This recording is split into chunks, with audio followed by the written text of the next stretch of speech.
Good evening and welcome everyone. Let us pray.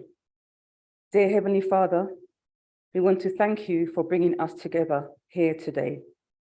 Thank you for Madam Mayor and the Deputy Mayor, the Chief Lieutenant, councillors, the Chief Executive Officers and observers. We ask for your guidance, wisdom and support as we begin this council meeting. Help all those involved to engage with meaningful discussion and let there be resolutions to meet the needs of the residents throughout the borough of Merton. Lord, we ask your blessings now. In the name of Jesus, we pray. Amen. Please be seated, Ron.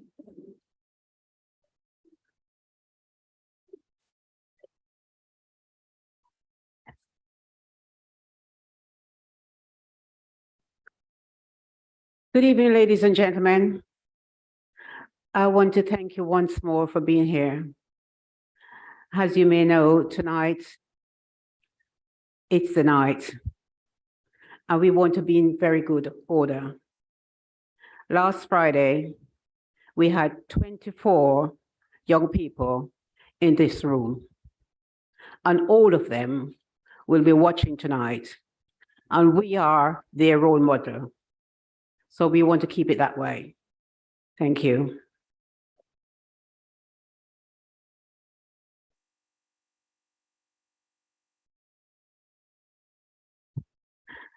I would like to introduce to you our finance officer. He will introduce himself later, Robert Kershaw.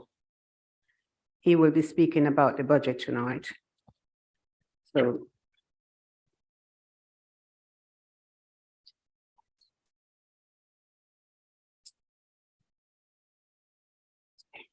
please note that this meeting is being filmed for publication on the council's website and YouTube channel. Therefore, if you are participating in the meeting, you are consenting to being recorded and the use of those recording for broadcasting. If you have any queries regarding this, please speak to a council officer. There are no fire drills scheduled this evening. If the fire alarm sounds, please leave the building immediately by the nearest available fire exit.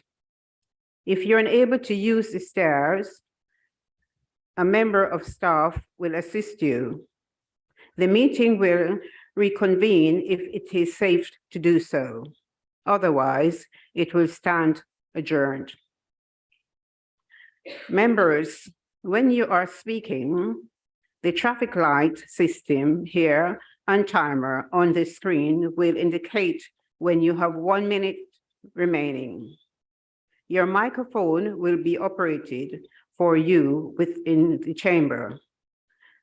Members attending online, please operate your own microphone.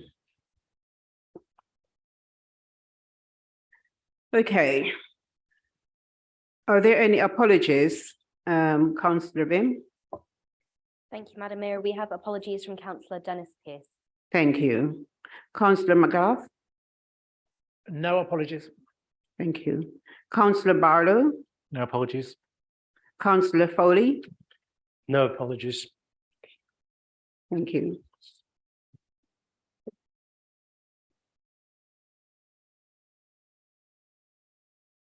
Declaration of pecuniary interest. Are there any declarations? No? Thank you. Are the minutes and the exempt minutes agreed as correct record?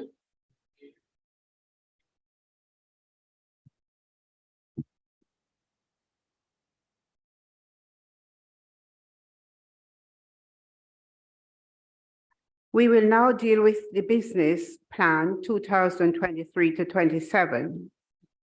I will briefly go through how I intended to proceed so as councillors and members of the public will understand the proceeding of this meeting. First, the council will receive a representative from the interim executive director of finance and digital on the business plan report. Once the interim executive director has finished, I will invite councillors to ask questions about the report.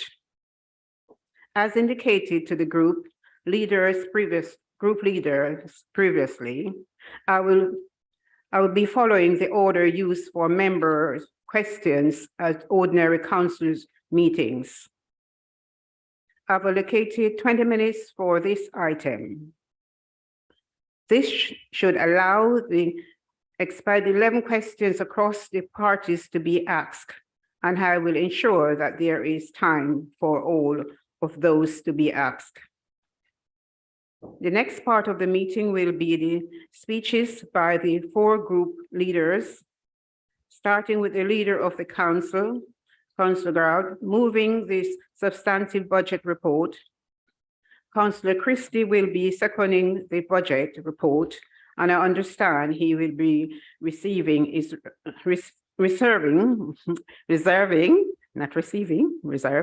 his right to speak until the end of the debate. I will then invite members of the council cabinet to comment on the report before us. We will then take an amendments on the budget report. Once all the amendments have been moved and second and or on the table, I will open the meeting to the main debate. I will invite members to speak in turn based on the order provided by each group in a rotating fashion between each group.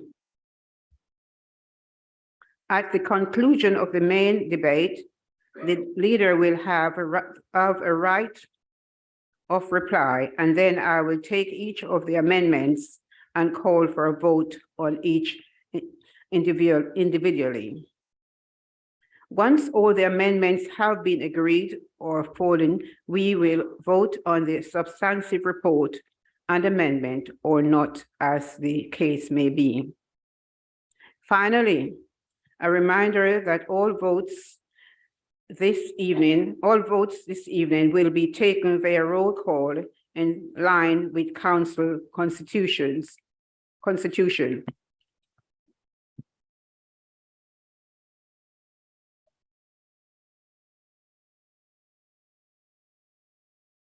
With all that having been explained and everyone clear, I would like to invite the interim executive director of finance and digital to address the cabinet. Mr.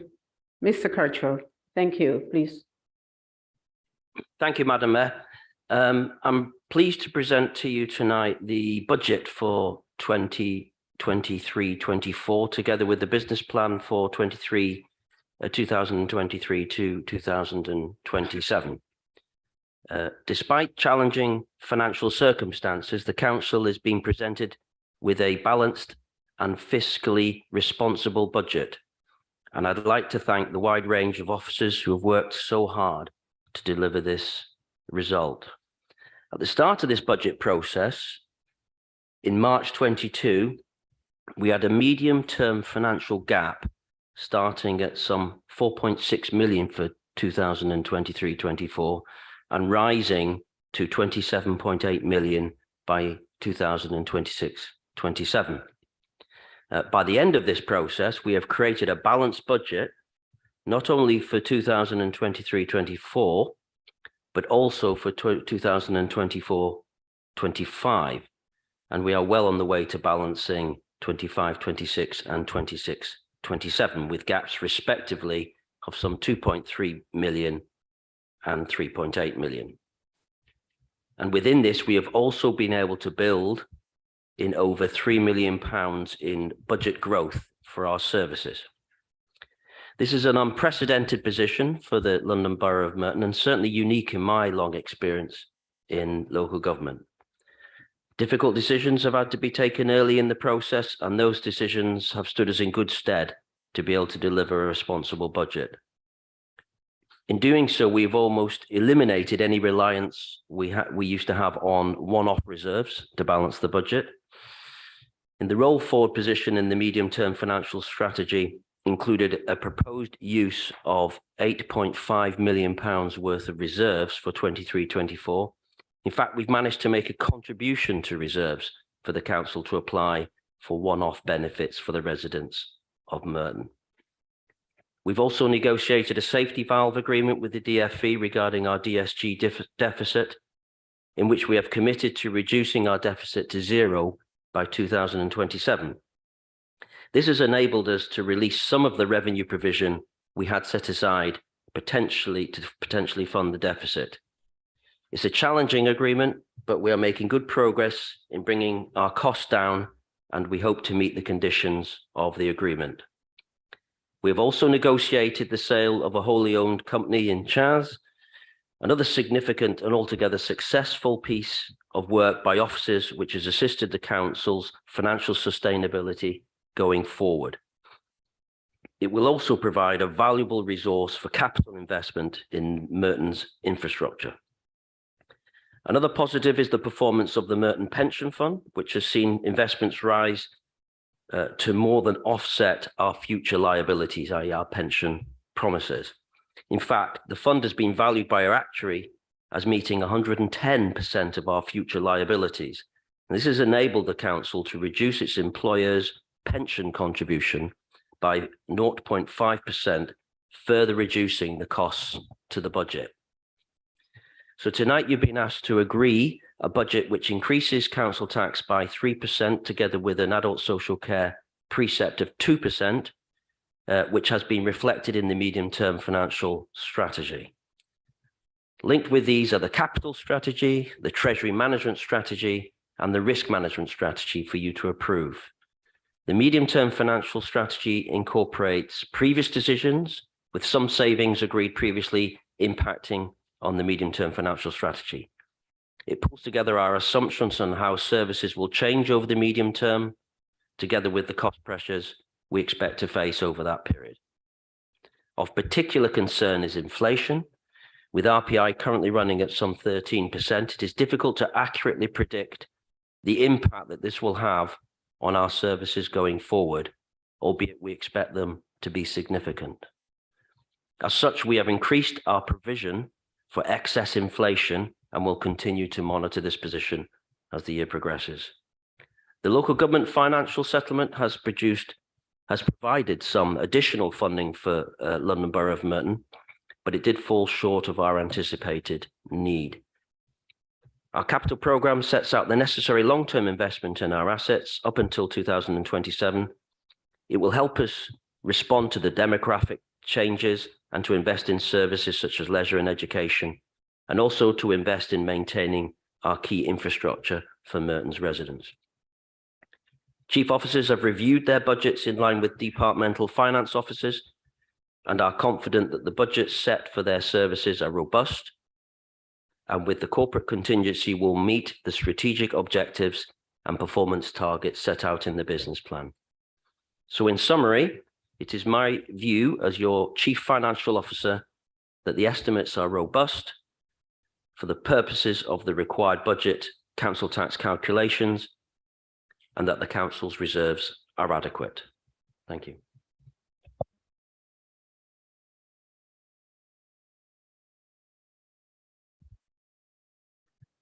Thank you. Now, on the member's question to the interim executive director, I'm going to start with Councillor Charles. Please ask your question. Thank you, Madam Mayor, and thank you, Mr. Kershaw, for your informative report. I'd like to ask the following question, if I may. How much additional money is the council investing into paying staff and contractors the London Living Wage over the course of the MTFS? And how will paying the London Living Wage to our staff and contractors have additional benefits to the local economy? Thank you. Thank you for your question, Councillor Charles. It's expected that the council will invest an additional £8 million in paying the London Living Wage on council contracts over the 4-year medium-term financial strategy period. The increased spending power of staff and contractors will no doubt improve the financial well-being of those receiving the uplift, which in addition may stimulate the local economy and have a multiplier effect leading to increased employment opportunities and growth for local businesses. Thank you. Councillor Desiree. Thank you, Madam Mayor. In addition to the 5% increase in 2023-24, by what percentage is council tax due to rise in the administration's current plans to balance the budget in 2024-25? And does the budget for 2024-25 currently make any provision for the rebate in that second year? Thank you for your question, Councillor. The medium-term financial strategy assumes that council tax increase in 24-25 will be 4%, which is a 2% general increase and a 2% adult social care preset.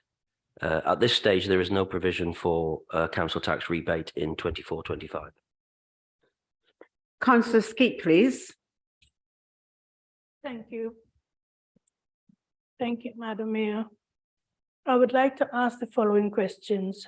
How much money is the administration committing as part of its local council tax support scheme?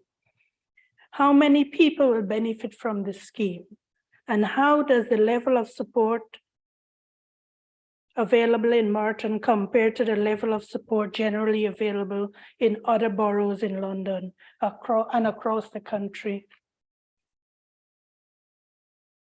Thank you for your question, Councillor. The administration is committing 10.81 million as part of its local council tax support scheme. This is based on current caseload at the end of January 2023. Of course, this figure is subject to change throughout the year, depending on how many are the numbers claiming council tax support. But approximately 9,950 households will benefit from the scheme. Again, based, this is subject to change depending on numbers claiming.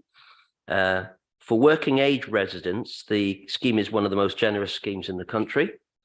The latest survey in 2017 showed that 19 councils retained a scheme which would pay up to 100% council tax support. And Merton has retained that commitment since 2013. Bardo. Thank you, Madam Mayor, and thank you to the Director for his report. If £1 million was removed from the Balancing the Budget Reserve Fund and used for a council tax discount, what would be the percentage council tax discount if offered across council tax bands A to D? Thank you. Thank you, Councillor. The percentage discount in council tax from a £1 million reserve application would be 1.2%. Councillor Sierpiński. Thank you, Madam Mayor. I would like to ask, how much lower will Merton's average council bill be compared to our outer London neighbourhood boroughs of Sutton, Richmond and Kingston? And are any of those boroughs giving a discount to their residents on the council tax bill? Or is it just Merton? Thank you. Thank you for your question, Councillor. Merton's expected average council tax for 23-24 is about £159. That's about 11% less than the expected Sutton average council tax, albeit that Sutton is still to have its council tax meeting. Merton's expected average council tax for 23-24 is £252, or 17% less than expected Richmond average council tax, again have their meeting, and it is £358 or 25% less than expected the expected Kingston average council tax. As such, there's no indication that I have that any of these three councils plan to give a discount for their residents in 23-24. Councillor MacArthur. Thank you, Madam Mayor. The budget for providing support to the Labour group last year was just under £154,000, representing 3 full-time equivalent staff. Can the Finance Director please confirm the number of full-time equivalent staff due to be employed in that capacity in 2023-24, the revised budget, and the increase this represents in absolute and percentage terms? Thank you. Thank you, Councillor. A total of 6 staff are budgeted to be employed in the Labour Group office for 23-24. The increase in spending between 22-23 and 23-24 will be some 47%. The increase in budget to £286,000 for 23-24 from 22-23 will be circa £132,000 or 86%. Councillor Bain. Thank you. My question is, what has been the impact of the soaring inflation on the council's budget for this year? What is the projected inflationary cost of the council over the next 4 years? And how does this compare to the level of savings that have been put forward across MTFS? Thank you, Councillor. Predicting the level of inflation even over a short period of time is extremely difficult. Using the latest forecasts for Her Majesty's Treasury and the Bank of England, which are fairly similar, the average inflation over 22-23 has been some 9%. It's expected to fall on average over 23-24 to circa 7% and to 3% in 24-25, according to those forecasts. And thereafter, revert to the Bank of England target rate of 2%. So those are the forecasts.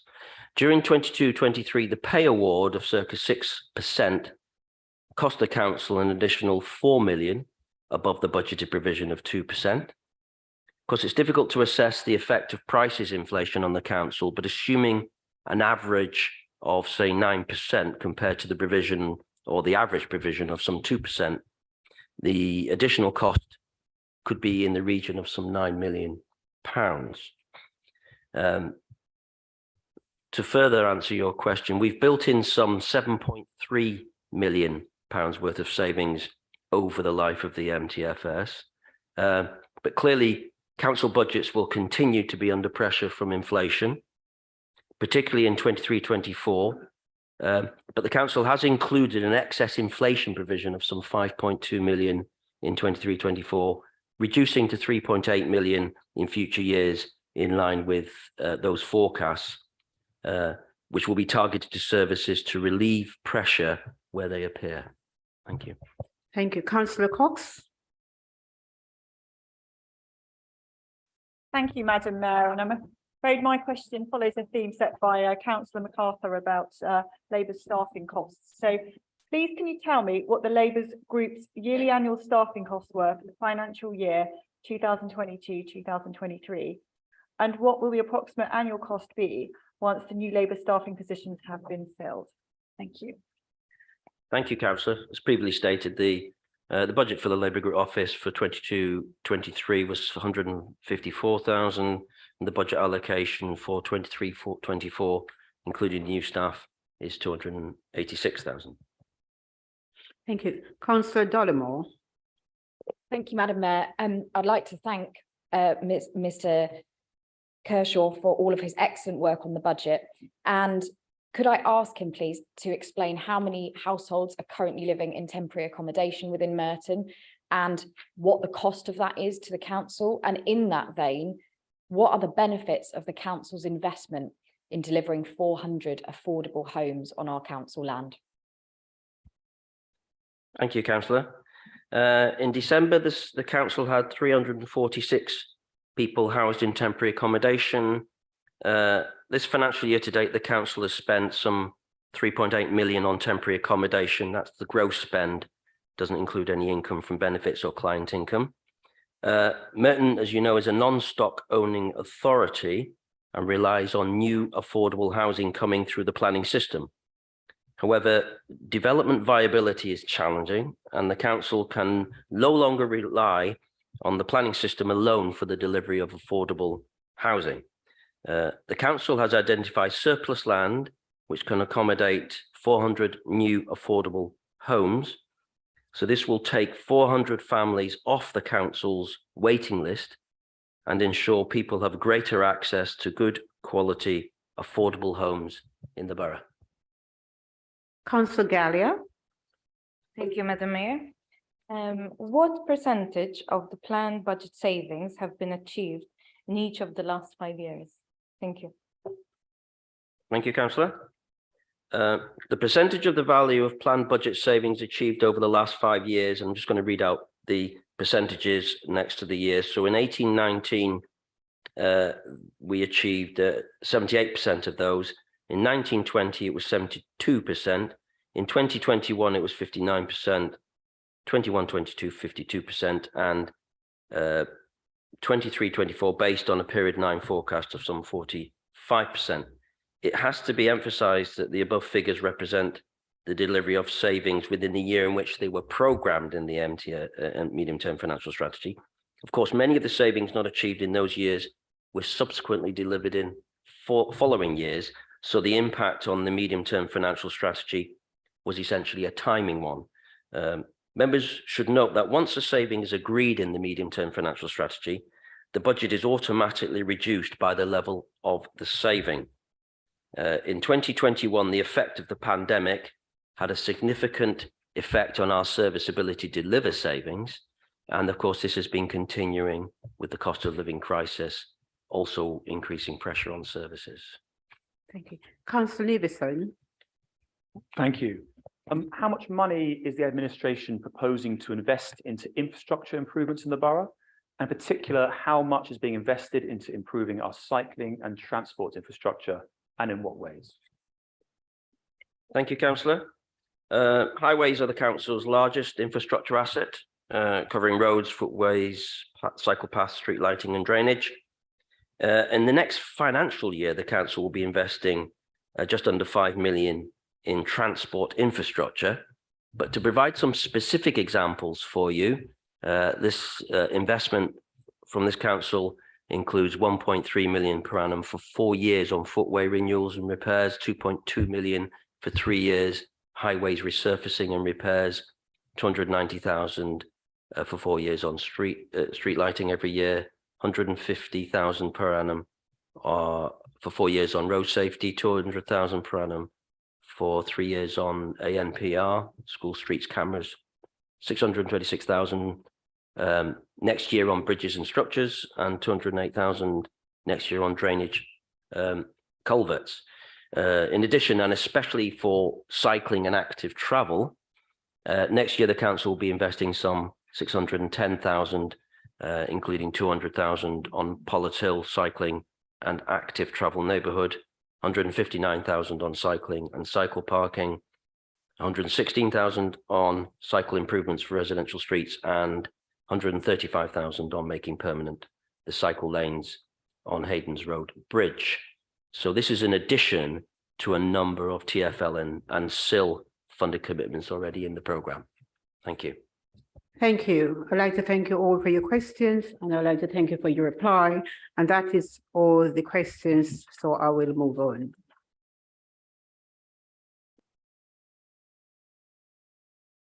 Now on the leader's speech, Councillor Garrett, leader of the council, you have 10 minutes to move the business plan and to present your speech on the report. Thank you. Thank you, Madam Mayor. It's almost a year since I became leader of this great borough. I grew up in Mitcham and have been shaped by this borough and the community. It's truly an honour to be able to stand here tonight and present this Labour administration's first budget. A cost of living budget aimed first and foremost at supporting our residents during the current emergency. A budget to nurture pride in our borough. A budget that will create a sustainable Merton for the future, and a budget that will deliver London's first borough of sport, delivering excellent facilities and opportunities for our future sporting stars. To set the context, I must stress that it has been, as always for the council, an incredibly challenging budget to set. One caused by political chaos and economic mismanagement in Westminster, and against a backdrop of 13 years of cuts to local councils, caused by a government that crashed the economy and crashed public confidence. Thanks to successive governments since the coalition, public funding for services in this borough have now been cut by almost 50%. Our residents now face the highest inflation rates, bills and energy costs in decades. And once again, the buck has been passed to local taxpayers. But in Merton, Madam Mayor, this Labour administration has shown sound financial judgment. And this year, we've delivered a budget that both helps our residents and maintains vital services. And I'd like to thank Cabinet members for their leadership in this, and every member involved in scrutinising this budget. It's a balanced budget, not just for this year, but for the next 2 years, as we start a long-term journey of ambitious improvement. This is the first step in a long-term strategy that will help build a better Merton for today's residents and for future generations. And it's a budget rooted in Labour values. In the past year, we've already shown those values. We funded winter payments to 10,000 families on low incomes. We gave out supermarket vouchers to help people avoid the choice between heating and eating. We funded free school meals for children over the holidays. We created warm spaces for those worrying about the cost of turning on their radiators. And we created a £2 million cost of living fund dedicated to supporting those hit hardest by this government's incompetency. This is a balanced budget, despite the funding challenges we face every year. Hundreds of millions of pounds for vital day-to-day services to support the most vulnerable in our communities. More on adult social care, children's services, and education and schools. Yes, we're investing in services, but we're also reforming how we deliver them around the needs of our residents. I'll start tonight's budget with that overriding priority, finding money to support our residents with the cost of living. This budget will yet again allow us to have one of the highest levels of council tax support in the country. That £11 million investment will lift nearly 10,000 Merton families out of tax poverty, with almost 7,000 lifted out of council tax altogether. A policy that, after being scrapped by the coalition, wouldn't even exist today without Labour running Merton. This budget also invests almost £1 million more into funding a 1% discount off of the 5% rise we've been forced to set by government. That will mean the vast majority of residents will be paying one of the lowest rates in outer southwest London, lower than Richmond, Kingston, Sutton, and Croydon. A further £8 million is being invested into ensuring that thousands of vital frontline staff, including home carers, are paid a London living wage. Money funded by this council that literally puts more pounds in people's pockets every single month. In the year when the council became an accredited London living wage employer. This investment, Madam Mayor, is how this Labour administration will prioritise support to those who need our help during the cost of living emergency. But that isn't where the cost of living budget stops. We're investing in our three key long-term priorities to build a better Merton, nurturing civic pride, building a sustainable future, and creating a borough of sport. To build pride in the local area, this budget not only maintains current funding for services such as open spaces, sports and leisure facilities, recycling, libraries, and others, it goes further, investing in this borough we are all proud of. Madam Mayor, this budget maintains our investment into cleaner streets and will fund further improvements this year, such as the pilot mobile Garth Road recycling service, and improve collection services for flats above shopping parades and high streets. Following the success of our 6 green flag winning parks, we'll invest nearly £1 million into our much loved parks and open spaces to maintain and improve them as places we're all proud of. It would also invest more than £1.5 million this year into improving our local shopping parades and high streets to make them better places to shop and spend time. And we'll invest over £2 million this year into keeping our local roads safe as part of a £7 million longer-term road maintenance and improvement plan. We'll continue to support vital local organisations in our community and voluntary sector, increasing their current 4-year funding arrangement with almost £5 million. The second long-term theme of this budget is to create a truly sustainable Merton. The council is already committed to being carbon neutral by 2030 and becoming a carbon neutral borough by 2050. More than £2 million will be invested over the next 4 years into improving infrastructure for cycling, including cycle paths and bike hangers. We'll install 500 new on-street EV charging points as we work to make Merton the most EV-friendly borough in Greater London. And we'll fund the rollout of e-bikes to give residents even more choice. And we'll plant 3,000 trees, following on from the record 10,000 we expect to plant this year.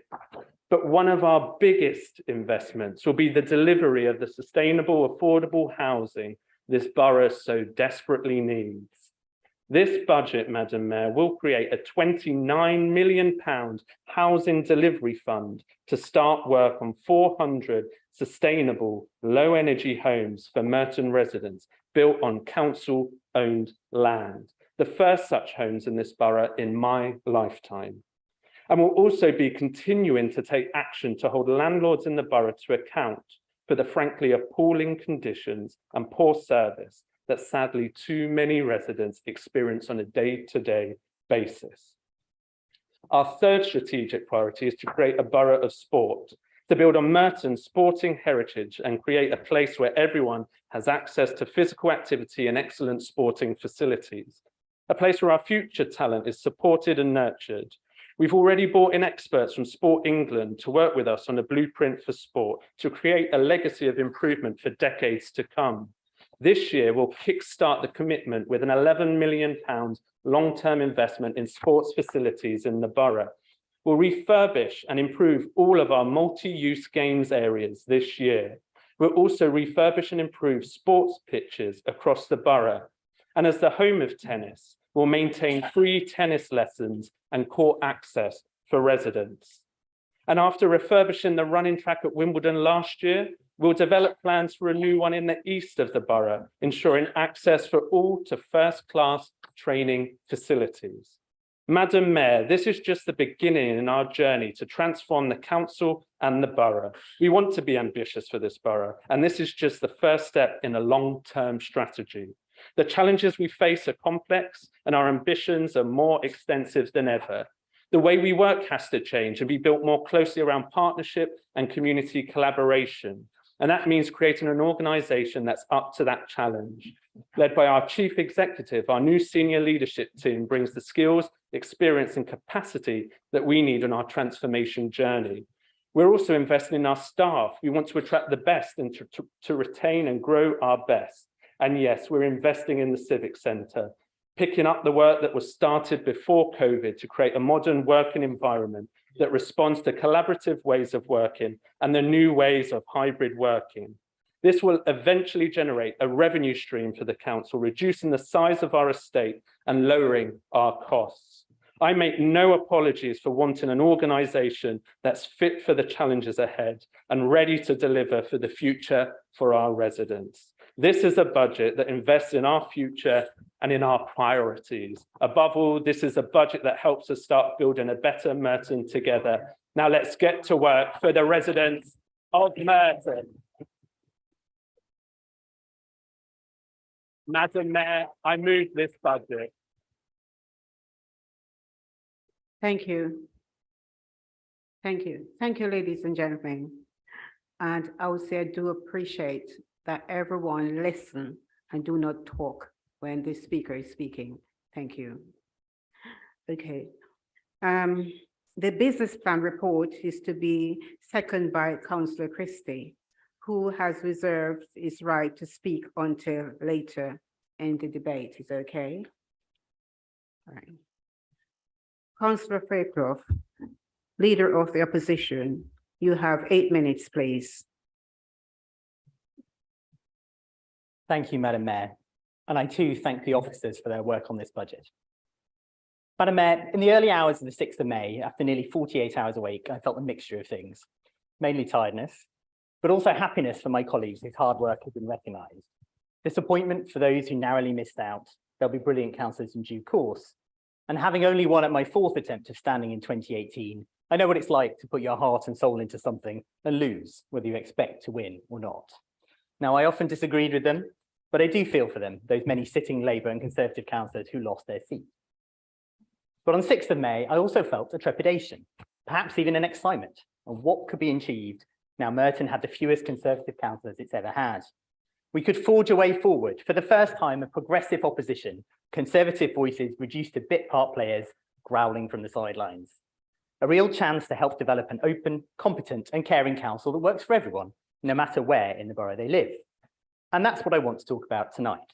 Now, Madam Mayor, when I was first elected in 2018, the local Conservatives election slogan was to make things a little bit better. And in 2022, it was about trying to turn communities against each other, whether drivers against pedestrians, cyclists and children, or the public against refugees. A low energy contribution, nasty, brutish, but fortunately short. Now, we need more from our elected representatives. But let me be clear, Merton can only play the hand that it is dealt. It's hampered by the government's approach to last-minute settlements to local authorities, not to mention the huge damage done to our economy by its mismanagement. However, this administration still bears responsibility for the choices it makes in this budget. A budget should set out the path to the future we want to see.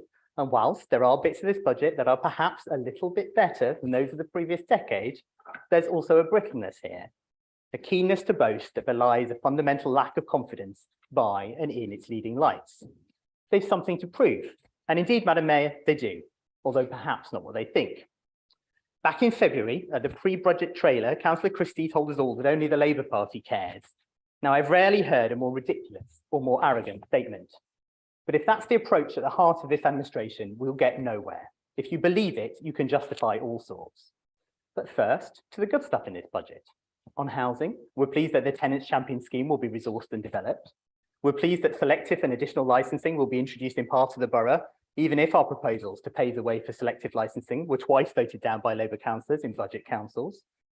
Hopefully, in due course, these schemes will be extended widely across the borough. And we're pleased to hear Councillor Judge's ambition to build more genuinely affordable homes. We've long pushed the administration on their 13% record. And similarly, it's not easy to ensure that the council's contracts are relet at the London living wage. Nonetheless, it took a change to council policy to make it a priority, a Liberal Democrat amendment to a strategic theme report passed in 2020 after a decade-long campaign. And at Budget Council in 2021, we convinced the administration to take small but practical steps to ensure that care workers, often some of the most lowest paid in our community, would receive the London living wage. Last April, we were disappointed that the then leader of the council would not commit to seeking accreditation for London living wage. Merton citizens had asked him to, and that requires plans to be put in place for contractors. But still, we're pleased to have played our part in ensuring that his reluctance is no longer Merton's problem. I'm sure we'll hear a lot more tonight about the administration's 1% council tax discount. Last year, when challenged to prioritise discounts or generous rebates, depending on the settlement, Councillor Christie shrugged it off. He said, I just don't think it would be honest to suggest that the council tax rise may not happen. It unfortunately will have to happen. I wonder what changed. Tonight, we want the council to go further. There's too much vagueness in this budget. Many of the more significant items in the medium-term strategy are reviews or salami slicing, moving budgets along, making future cuts to services. We're asked to take on trust that the detail can be sorted out later. We know that there are huge systemic under and overspends in Merton's budgets, a model through the middle. And we've already heard that only about half the savings we agreed to in these meetings come to fruition. This means that many of the nearly 400 pages are an elaborate fiction. And the important thing to look at is actions, not the words. What this administration does, not just what it says. How can it, with a straight face, justify plans to spend nearly £250,000 on fancy furniture for 2 rooms that only Labour councillors use, and over £130,000 more on extra support staff for the Labour group office? plans made in secret. At the last full council, Councillor Christie suggested that this was because we have a budget of over £500 million. This was actually irrelevant. Well, boasting about the size of his budget feels like overcompensation. Madam Mayor, as of yesterday, I'm 43. It should be me having the midlife crisis, not him. And it's not his money, it's the public's money. Unlike many things, it's not about the size of your budget, but how you use it. Every decision an administration makes, especially those it thinks will be unpopular, should be made transparently. A Liberal Democrat administration would put openness at the heart of the budget process. And Madam Mayor, as a council, we must do what we can to create opportunities for communities to come together to meet the challenges we face. A council must be caring. But if you're not paid enough, if your housing is insecure or badly maintained, if you don't get the support you need, then you're not free to live how you choose. Our 4 amendments reflect the consistent themes that run throughout our work. Our Amendment 1 takes action to improve health and social care. We want extra support for care workers now, whether they work in Merton or not, and whether they work in care homes or not. Care home workers don't benefit from the living wage accreditation. We want to reverse the decision to charge people to make applications for blue badges. We've proposed this before, voted down by Labour councillors. Will tonight be third time lucky? We want to see libraries open midweek as hubs in the community, and we want a commitment to stand firm against health cuts announced in South West London. Our Amendment 2 is on action to improve air quality, given new rules to monitor air pollution, to help the climate emergency response and to mitigate some of the worst parts of the council's postcode parking charges scheme. Where you live shouldn't determine how much you pay for parking. Our Amendments 3 and 4 take further action to support people through the cost of living emergency. An additional council tax discount for those in bands A and B properties, and work on an even more enhanced council tax support scheme to help those who fall just outside the current eligibility criteria. Madam Mayor, we're not going to pretend that our amendments will make a perfect budget or a perfect Merton, but they're clear steps towards an open, competent and caring council. Thank you.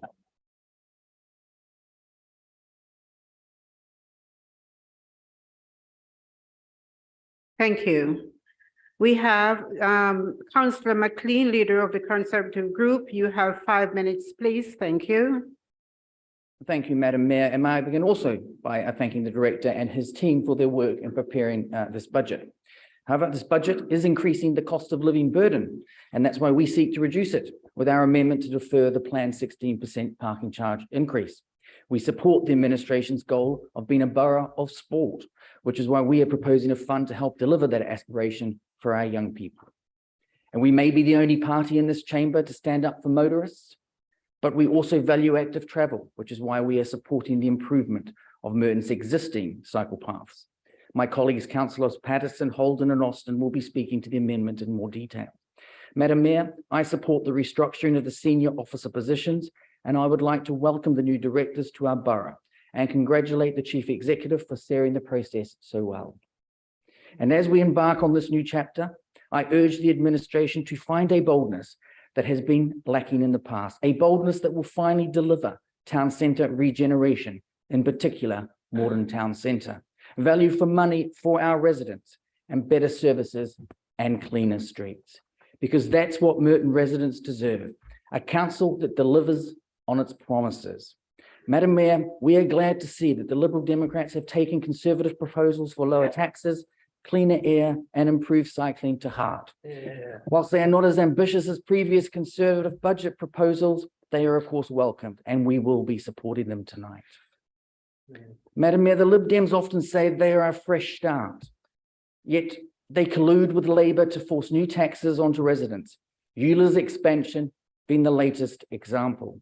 They called for the expansion into Merton in 2019, and Councillor Bakari voted for the policy in the London Assembly. The Eulers expansion is a bad policy that will hurt the poorest in our society the most and damage our local businesses, while not improving air quality. Along with our 2 MPs, we are calling for the expansion to be halted, and I have written to the council leader demanding just that. And I say, as Councillor Garrett formulates his response, a word of advice: remember what happened to the last Merton Labour leader that disobeyed the MP for Mitcham and Morden. And he was taking the right decision by repurposing Lavender Nursery. And Madam Mayor, it was a pleasure along with Labour Conservative colleagues, to attend the recent openings of both the Lavender campus and the Watley campus, projects that the Conservative group fully support, and I congratulate all concerned for this excellent new provision. Madam Mayor, as I have stated previously, Merton Labour seem to believe that they can make political choices and then expect central government to fund it. Whether it is Councillor Alan Britta's decision to freeze council tax for 7 years, a decision I agree with, or the council tax benefit scheme, generous but expensive, or the mishandling of the dedicated school grants. These decisions were taken by Merton Labour and have impacted the council's financial position. Do Merton Labour understand that the only way to raise money is from two main sources, taxation or borrowing? And as we have heard earlier from the Director Kershaw, the pandemic has had a major impact on public finances. The taxation burden is the highest since 1940. Government debt is currently running at 98.9% of GDP, the highest rate since the 1960s. But despite these challenges, and times are tough, the core spending power is set to increase by 9.1%. Increased funding from government, funding contributing to this balanced budget. Madam Mayor, when Councillor Christie speaks in this debate today, I hope to hear him talk positively about the future of Merton. Take ownership of the council's finances, because from responsibility will come boldness. We as a council need to embrace opportunities to increase revenue and productivity. I believe it can be done with a focus on innovation and delivery. Strategies and plans are great, but worthless unless they are delivered. We should begin the annual budget process from a position of not increasing council tax. It may not be possible, but that should be our starting point. That is what the residents deserve, a council led by its politicians, delivering on their aspirations, an administration that doesn't seek to pass failure off as successes or claim the credit for government support. After 13 years, Labour have few financial achievements of their own to talk about. But now they have the opportunity to change that. And I urge them to grasp it, and in doing so, improve the lives of Merton residents.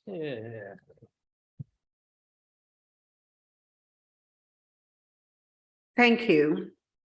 Councillor Foley, leader of the Merton Park Ward Independent Residents Group. You have 2 minutes, please. Thank you, Madam Mayor. And I'd like to start by thanking the interim director and his team for this budget that's put before us this evening.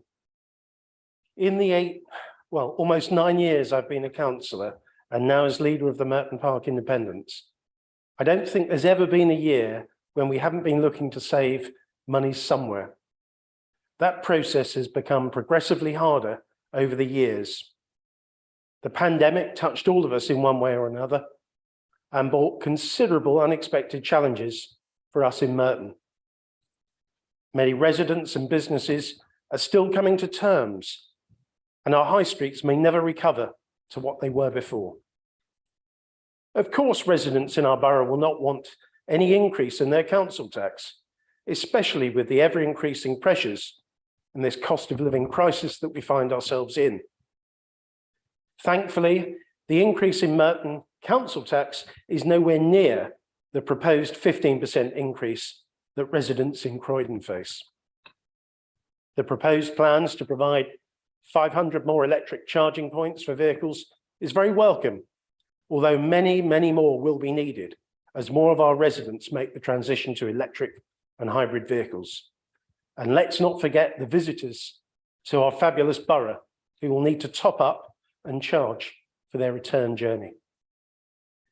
The overspends in neighbouring boroughs of Sutton and also Croydon show how things can get out of control very quickly. And I'm pleased this budget shows Merton in a much healthier position currently than some other local boroughs. And as I said at the start, in my years as a councillor. Thank you, Madam Mayor.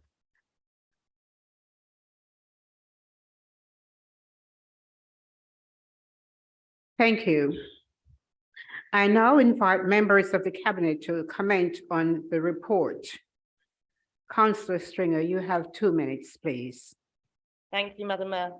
So I joined the Labour Party 15 years ago this spring because I was horrified when Boris Johnson became the mayor of the city I loved, the city I grew up in.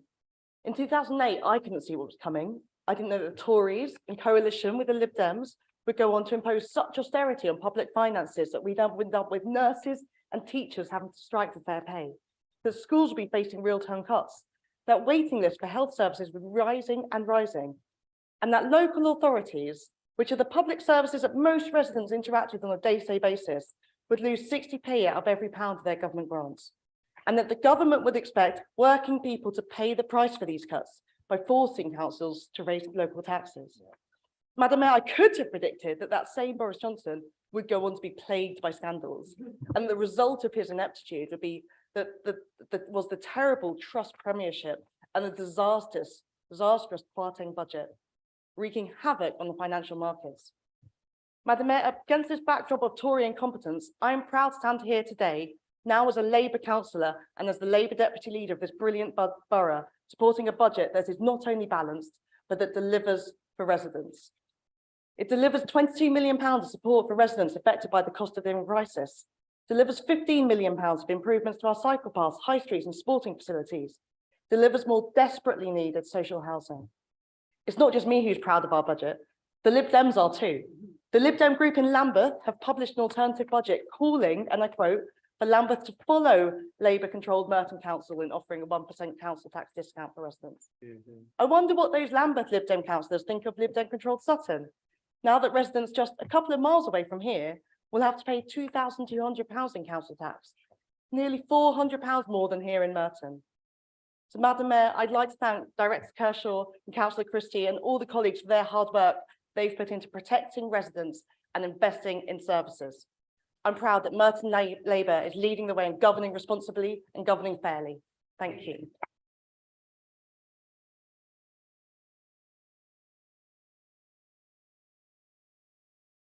Councillor Judge, please, you have 2 minutes. Madam Mayor, to use a sporting metaphor, this budget is game, set and match. For the first time in a generation, we're able to set down a capital programme for housing, as the leader said, amounting to 29 million investment over 4 years. This heralds the determination of this administration to build 400 affordable, well-designed, low-carbon homes. We're determined to overcome the obstacles of financial viability by using our assets, our capital, land and buildings to build the homes we need. We know that good quality affordable homes are an essential prerequisite for the good life. We're determined to build to high standards, including energy efficiency and fire regulations. Why are we doing it? Because as a council, we know that we must intervene in the market to ensure that truly affordable homes are built once again. History teaches that without councils building homes, too few homes will be built overall. Land and homes are a limited resource, and the private sector will always build too few homes in order to drive up prices and profits. And frequently, Madam Mayor, renters are forced to accept inadequate and even exploitative housing conditions. That's why we're taking action to address conditions for many in the private rented sector by ensuring conversions to HMOs in 7 wards with the worst issues adopt decent standards of space, amenity, noise insulation and waste facilities through the Article 4, requiring landlords to join in a licensing scheme to enforce standards in tenanted property across initially 4 wards, providing £210,000 to make the introduction of these measures a reality. And by funding an empty home strategy over 4 years using 1.25 million of capital to bring empty homes in private ownership up to a decent standard so they can be rented to those in need. After 13 years of neglect by Lib Dem and Tory governments, we have severe housing problems. We can't solve them immediately, but we're determined to make an impact for the better. Thank you, Madam.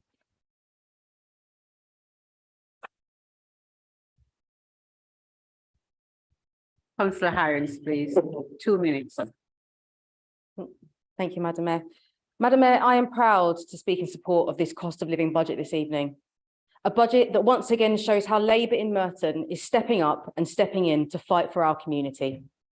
Because, Madam Mayor, despite over a decade of decline that has robbed our country of hope, ambition and dignity, it is this council that is building civic pride in our borough by investing more in cleaning our streets, bringing the services of Garth Road closer to our community and improving collections to flats above shops.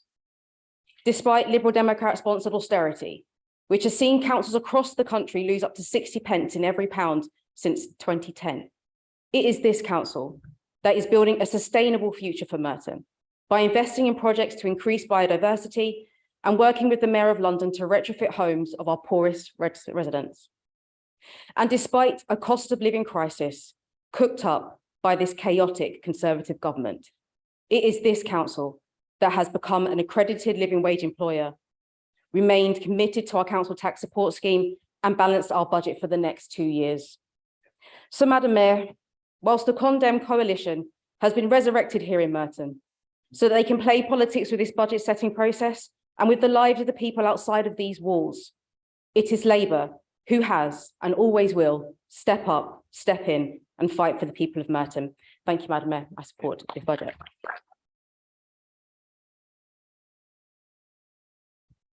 Councillor Alan Bridges, please. 2 minutes, sir. Thank you, Madam Mayor. This unchanged Labour budget fights the good fight.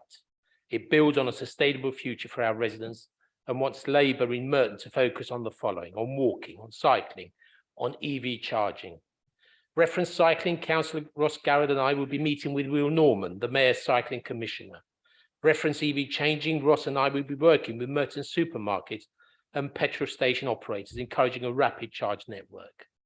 And so, Madam Mayor, at the 11th hour, all was fine for this great cost of living budget. Nothing was amended, altered, deleted, modified, displaced, or changed. Yes, Madam Mayor, you heard me right first time. No changes were put forward by the Liberal opposition because this is how, so I am told, their conversations go around the time of scrutiny. This is Matthew. Hello, it's Matthew Willis here. Is that St. Anthony? Yes, my child. I'm here with Chessie, Tony and Clark. We were wondering about the scrutiny meetings of the budget, and we have some ideas to improve on the budget. Good.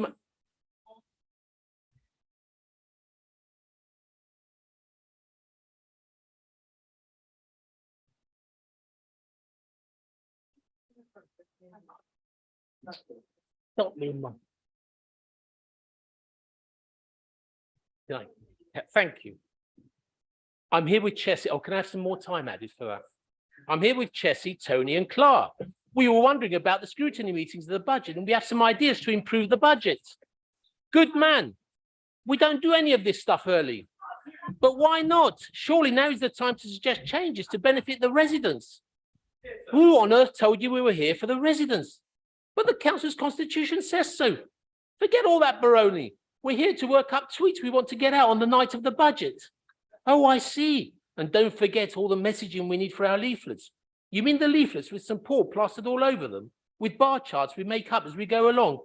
Yes, man. How can we get our messaging right without sitting on the fence throughout the budget scrutiny? Oh, I see. See you on the night then. There ended the lesson for Chessie, Tony, Clara, and Matthew, according to St. Anthony.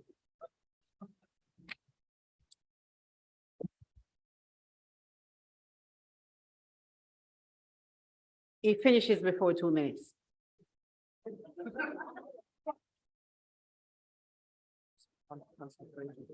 Councillor Fraser, please. Thank you. Thank you, Madam Mayor. It is my privilege to speak to this budget and the nurturing of civic pride. For me, having civic pride means living somewhere that gives children the very best start in life. Merton is a great borough to live, work, and raise a family. We have some of the best educational establishment, with many schools having good to outstanding results. Merton has signed up to corporate parenting pledges to ensure our looked after children succeed. We have joint responsibility for the prevention of violence against girls and women, thus working closely with Councillor Kenny. This is very pertinent as we see this in the news daily. Merton Children's Social Care was judged outstanding by Ofsted following their February 2022 inspection. Our SEND department have been praised by Ofsted and CQC for achieving the targets set. We are listening to the voices of our young people, as well as enabling them to take part in scrutiny meetings and becoming young inspectors. They are tomorrow's future. Madam Mayor, I was delighted to be at the opening of Mulberry College earlier this month. The facility now provided for the needs of most of our vulnerable young people, and I'm truly grateful. One of our civic pride aim is to work in partnership with our staff, residents, and those who contribute to our ethos, thus enabling our borough to continue to thrive and be a beacon to others. Thank you.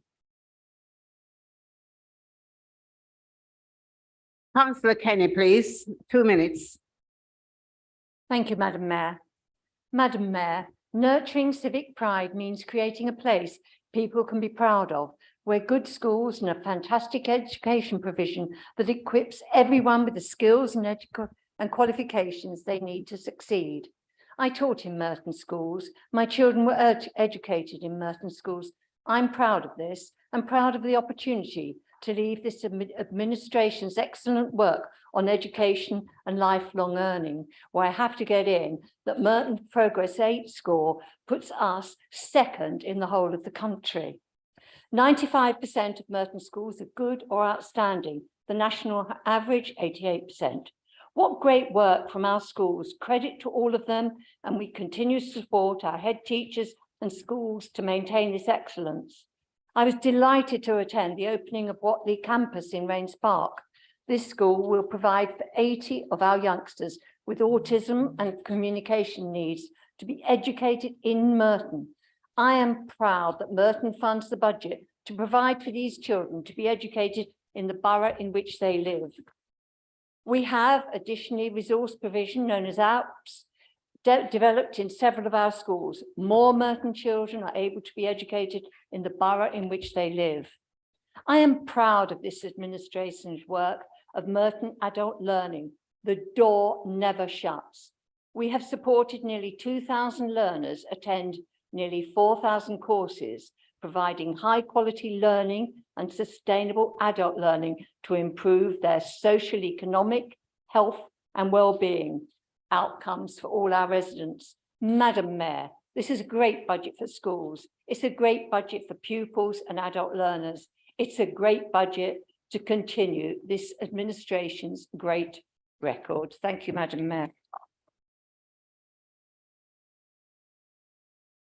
Thank you. Councillor McCabe unfortunately had to leave the chamber. Oh, sorry, let me finish, sorry. Okay, right, okay. And he will not be making his contribution. However, let's get back to Councillor Cooper Mabea. 2 minutes, please. Thank you, Madam Mayor. Madam Mayor, as Cabinet Member for Sport and Heritage, I'm delighted to support this Labour budget because of everything it will do to establish Merton as the borough of sport. Every Sunday morning, I volunteer at the Fixed Marsh Junior Park Run, a free weekly event where children aged 4 to 14 can run, walk, or even skip 2 kilometers. A while ago, I spoke with a family of 4 where only the eldest daughter is eligible to officially take part in the run because she's 6 and her sister is only 3. But the entire family comes out every Sunday morning anyway to enjoy the friendly atmosphere. The dad runs with the 6-year-old whilst the mom and the 3-year-old run somewhere around. Madam Mayor, a few weeks later, I saw the family again, this time with the grandparents of the children who had registered as volunteers and a young couple and their son, who are their neighbors. In a short space of time, we've gone from a family of 4 to 9 people of all ages coming out into our park, exercising and socializing, all at no financial cost. Madam Mayor, as we work to establish Merton as the borough of sport, this is exactly the type of things we want to see more of, including good sporting and training facilities, ensuring we grow Merton's sporting stars for tomorrow. That is why I'm delighted that this cost of living budget is committing £11 million over the next 4 years to ensure our tennis courts and sport pitches are refurbished, a brand new running track is built, and that we are refreshing the state-of-the-art Merton since BMX track in Mitcham. Thank you very much, Madam Mayor.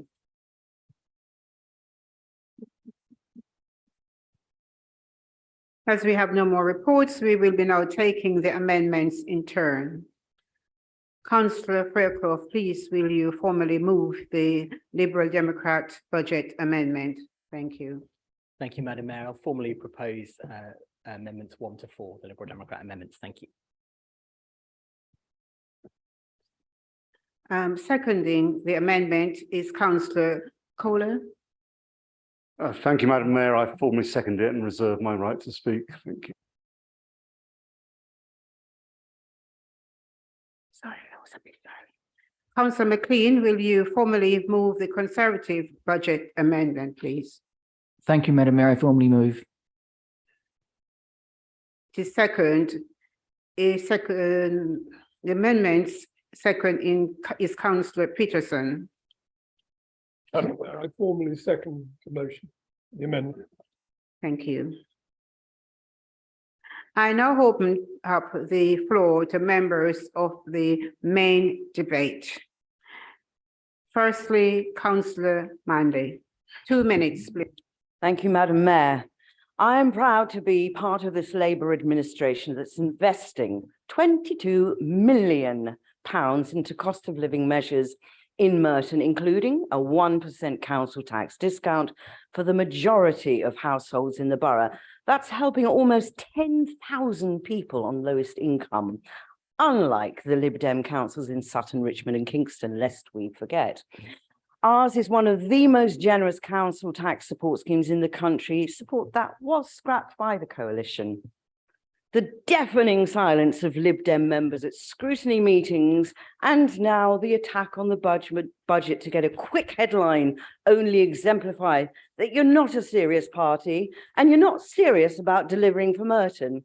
U-turns at every turn. However, we will be magnanimous tomorrow when your keyboard warriors liberally play with the truth that you stood up tonight for the people. Go right ahead and make those claims if indeed you have the guts to vote for this budget.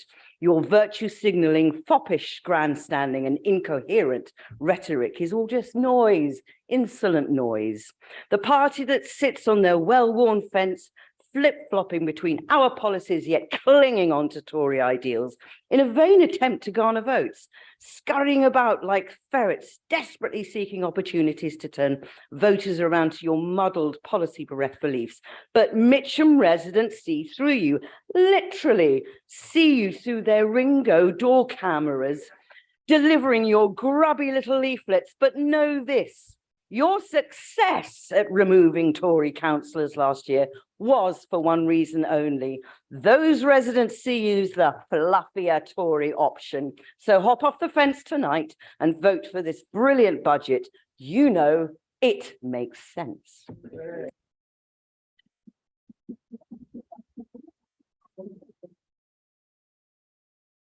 Councillor Oliver, 2 minutes, please. Thank you, Madam Mayor. I'd also like to begin by congratulating the interim Executive Director of Finance and Digital and his team for the production of this budget. Thank you. I have just a few comments about the budget process itself. The papers for this meeting at 295 pages, not counting the supplement, are available for our residents to read if they seek a bit more information than they can glean from the leader's 3-minute YouTube video. But it is difficult to find the needles in the haystack. For example, did you know that full-time equivalent staff numbers increased by 70 in this budget?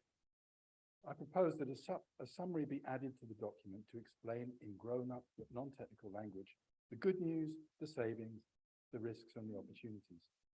Secondly, the council budgeting process works on the principle that irrespective of your actual resource requirements, your existing budget will just roll over from one year to the next. A much better practice would be to carry out a zero-based budgeting exercise and actually assign the correct resources to each activity. This would improve financial control by avoiding the large variances we all too often see now. Thirdly, the budget doesn't any longer reflect the structure of the council. We've reorganized into new directorates, but you couldn't tell that by reading the budget papers. For instance, we hear a lot about civic pride, but it only makes a very modest cameo appearance in the documents at page 143.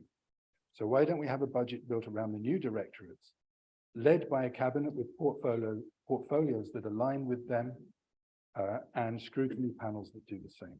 And finally, I'd like to comment on the capital budgets. In the scrutiny process and in the budget papers, virtually no information was provided about the schemes that comprise the capital budget.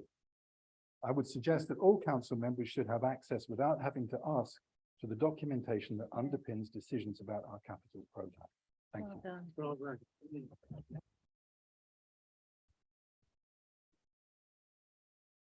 Councillor Hayes, you have 2 minutes, please. Thank you.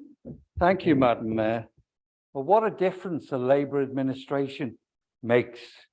1st of February, we became a living wage employer with £11.95 an hour minimum. We're now procuring out, as we use procurements, £8 million set aside for all our procurement. Yes, there's an issue of social care, but it's not just an issue unique to Maine, it's a nationwide issue.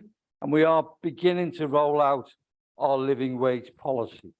And I think it's great credit to our leader and also the financial acronym of our finance cabinet member, the man who can unpick the Gordian knot of public sector finance, Billy Christie. Peter McCabe's dealing with the whole issue of the problems that we have in social care. But we have to remember, and have a memory is important. Life has to be lived forwards, but it can only be understood backwards. That across the benches are, of course, the people who were the architect of the austerity crisis, the Lib Dem coalition. Never forget that we've seen the biggest fall in living standards in this country since Napoleonic times. We're putting £8 million for staff and procurement. 40% of our staff live in the borough, so they see a direct benefit, notwithstanding all the improvements in terms of council tax. Now, we remember one thing about the living wage. Every single person in this room voted for it. Now start to turn to yourself and say, do I employ somebody? Is there an organisation where I can start championing a living wage? 16,000 people in this borough are paid less than the living wage. There's only 52 organisations that pay the living wage, and we've now made it 52. We are now 53, and we are that one. So this is a great moment for a great council led by a great leadership. Thank you very much.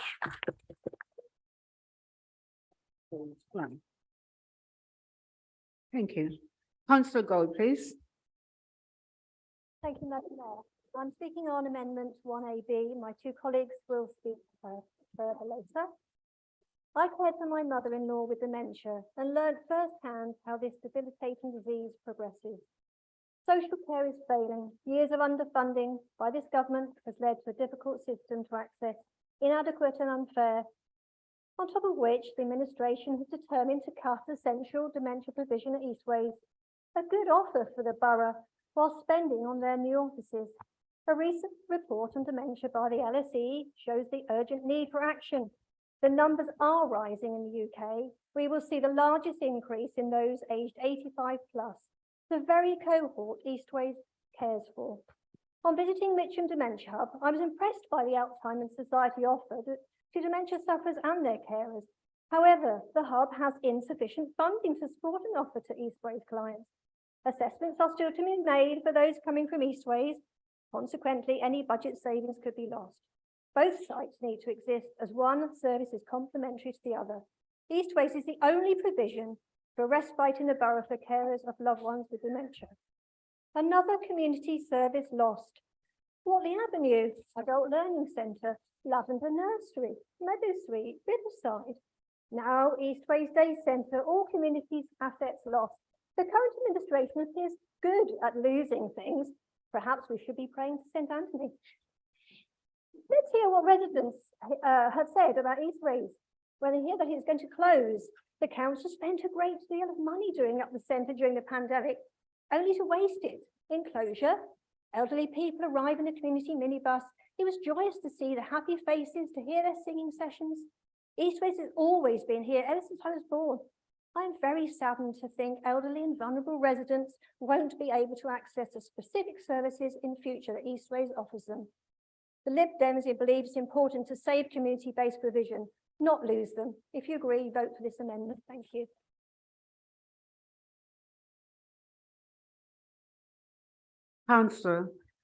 Welcome back, Councillor McCabe. Would you like to speak on Cabinet report?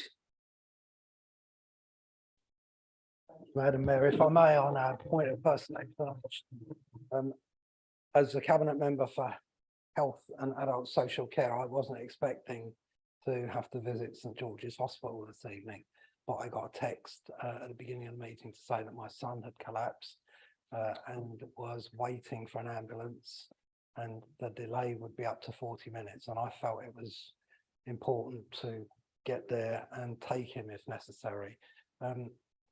The problems with A&E at St George's and so many hospitals at the moment are that the sheer numbers that are turning up to A&E. So they've got a strict rule that says that only one person can be with the patient. I understand that.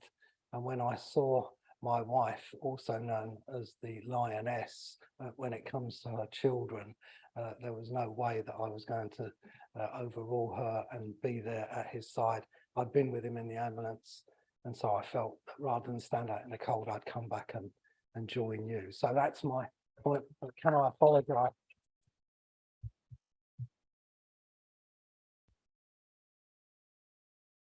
But I did want to talk about adult social care. So, Madam Mayor, I'm pleased to support the proposed budget, including the proposed budget for adult social care. There are some people who would like to spend the evening talking about what we're not doing, but I'm determined to focus on what we are. In the next financial year, we are proposing net expenditure of almost £68 million on adult social care. This represents an increase of almost 7%. And I'm proud that we are spending this public money on adult social care, because I've always believed that the true measure of any society can be found in how it treats its most vulnerable members. And I think this reflects the values of our administration, but it also reflects the compassionate community within which we live. So what will we be doing with this funding?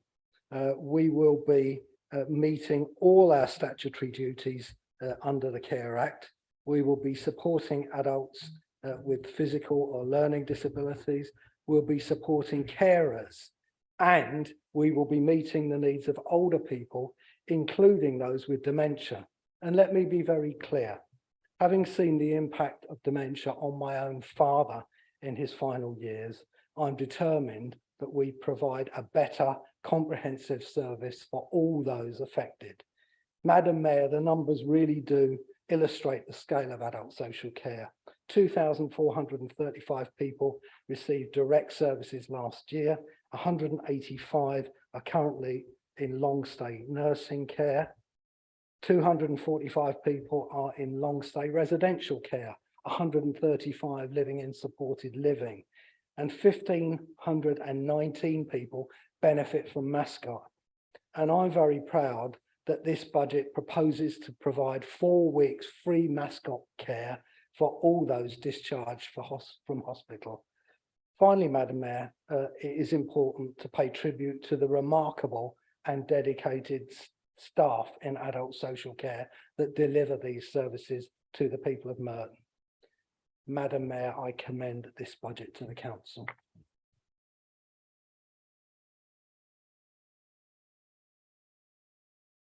Thank you, Councillor McCabe. And I just want to say, appearance myself, I do thank you and appreciate your interest returning to join us.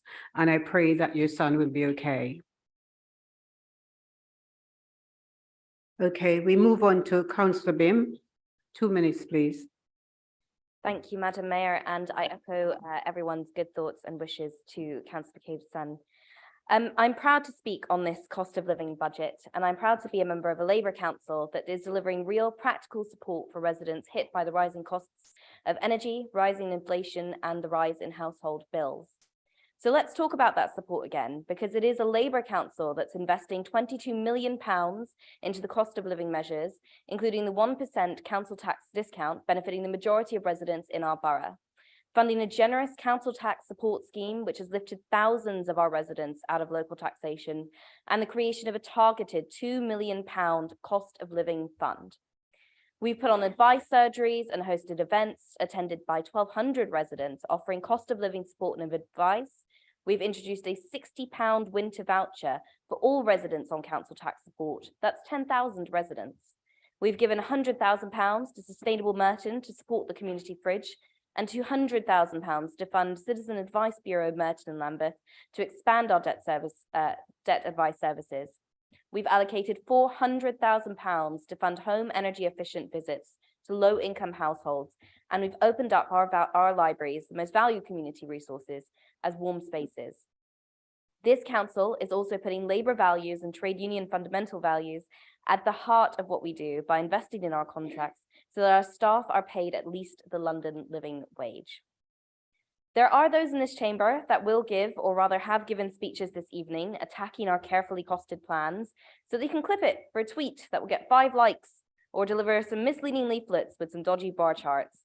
But we do say again, where were these voices when these plans were going through scrutiny committee? Convenient to speak up now. In fact, but I do want to focus on the positives here and just end by saying I am proud of the work that this Labour administration has done to deliver a balanced budget, not just for this year, but next year too. A budget that delivers real action, tangible support. Thank you, Madam Mayor.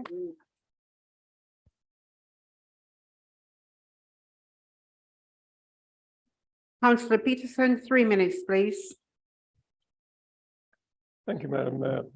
Madam Mayor, inflation impoverishes us all, and that's why this budget process is so important.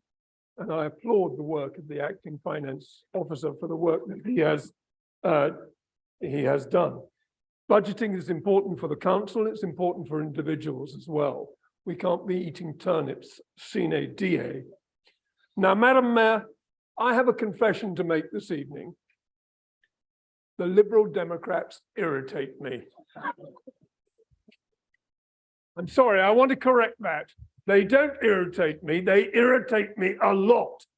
But I want to make it quite clear to everybody that this Conservative group does not applaud the spending of £132,000 a year on extra staffing to support their own casework, nor does it support the expenditure at this time on officers. Taken together, these two expenditures would amount to about 1/3 of 1% of the council tax. I don't think that this is a time that we should be spending this sort of money. And yes, the Liberal Democrats, you can put that on record and you can put it in another one of your irritating leaflets.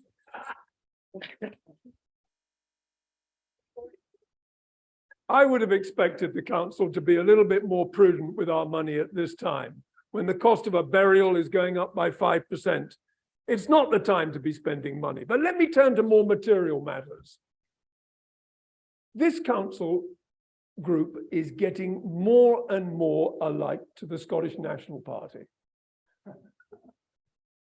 Look at their contracts. Look at the contract they had for constructing the Morden leisure centre, coupled with the contract to administer it.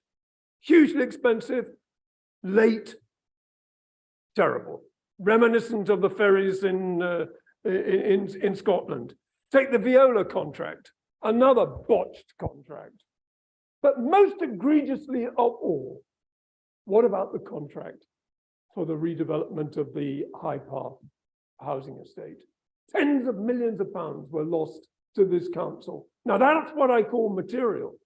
And I would hope that the Liberal Democrats will join with us in scrutinizing any future contracts to make sure that we never make these sort of mistakes again. That's material.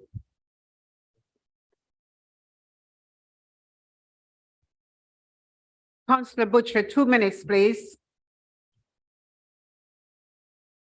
Thank you, Madam Mayor.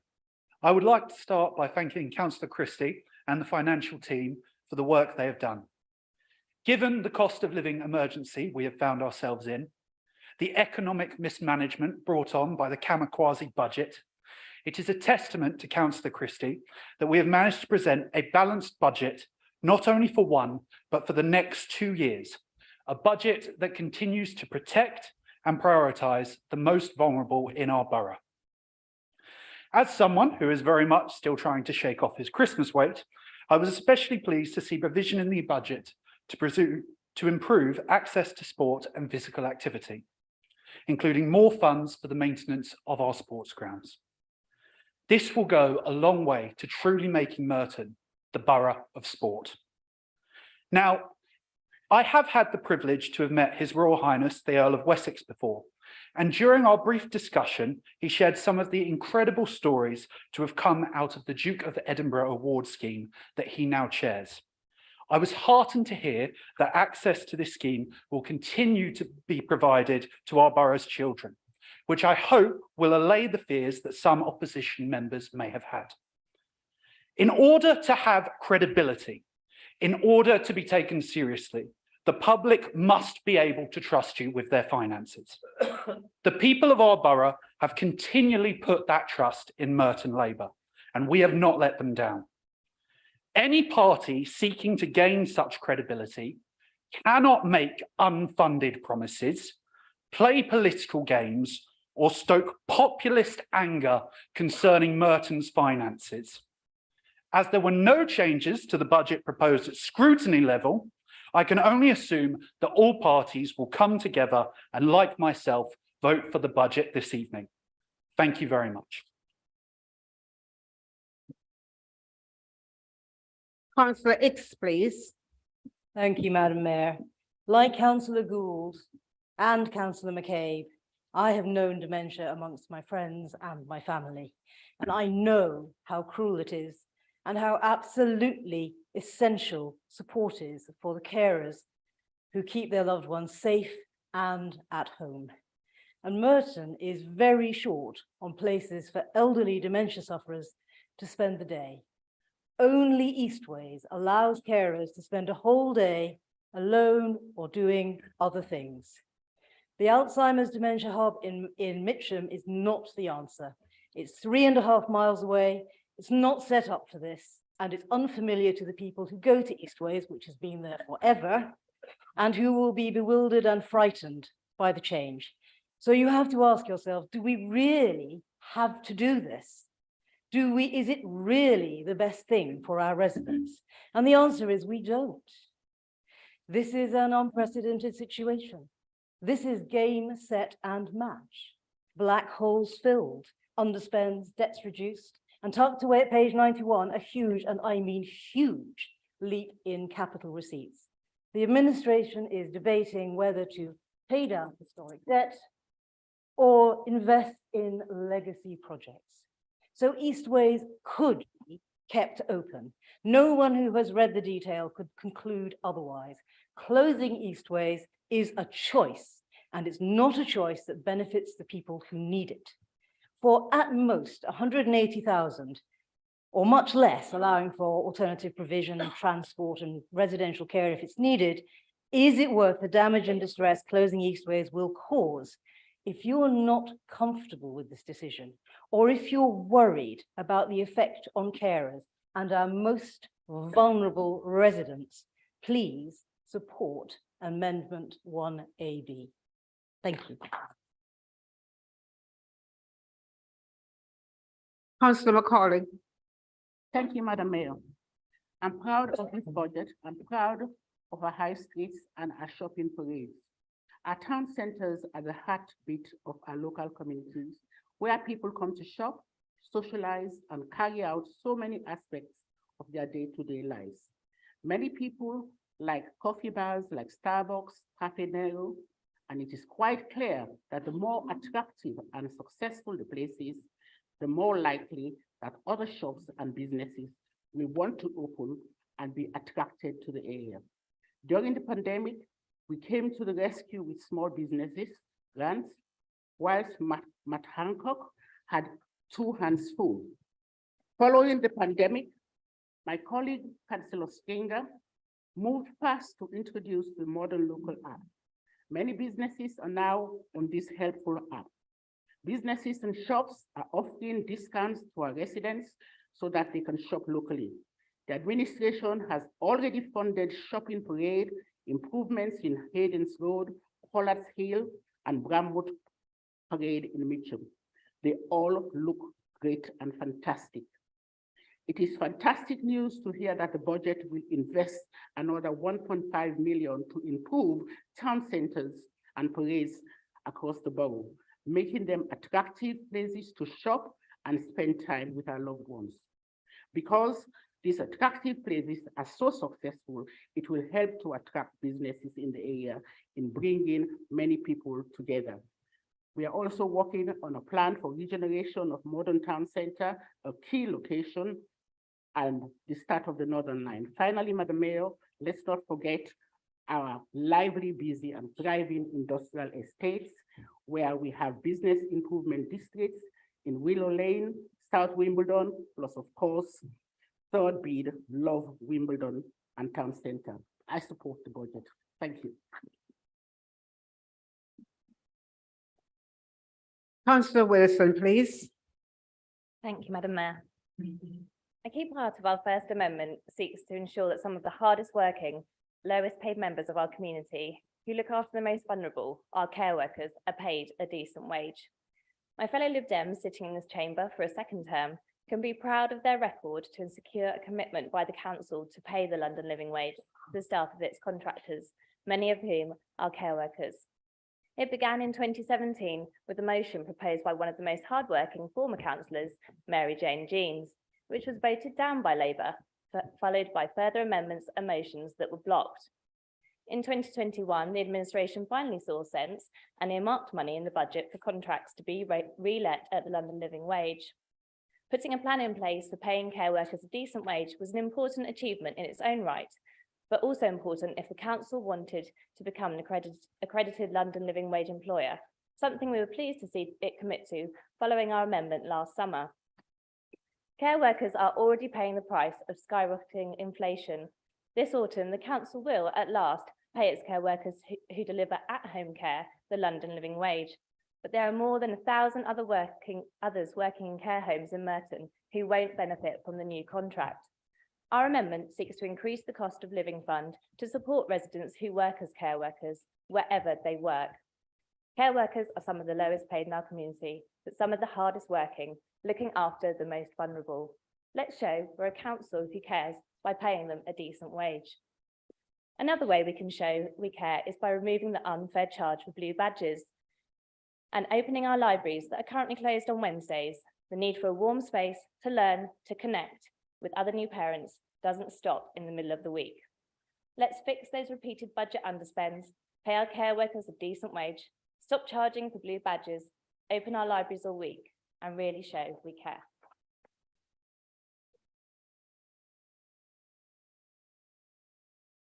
Councillor Quasar, please. Madam Mayor, there's a lot to be proud of in this cost of living budget. As the first budget of a new, ambitious Labour administration, this budget is about building the capacity, getting fit for purpose, and ready to deliver for the residents of Merton. I'm incredibly pleased and thank the Cabinet for not only delivering a 2-year balanced budget baked in Labour values, which will support our most vulnerable residents through these difficult times, but can I also thank the Cabinet for investing in our local community groups, which quite frankly are the backbone of our borough. Nurturing civic pride is something I'm incredibly proud of and is really important to me. It's the reason that I'm involved in politics, and it's why I couldn't be prouder of the additional £1.3 million from the Civic Pride Fund that's going towards 22 local community projects across the borough. Whatever your opinion on large housing developments, which honestly I'm in favour of, given the grave need for more housing, but one undisputed benefit of these developments is of course the developer tax, which has made investing in these local neighbourhood projects possible. Projects ranging from the Mitcham-based BMX track and club, Merton Saints, so that they can upgrade their track to Merton Garden Street, who are beautifying our resident roads, to Uptown Youth, who are continuing to support disadvantaged young people, and my personal favorite, the Vestry Hall, so that it can transform Mitcham into an arts and entertainment hub, showcasing the talent and potential of Mitcham. Madam Mayor, the other side are quick to talk Merton down and promise millions in underfunded promises.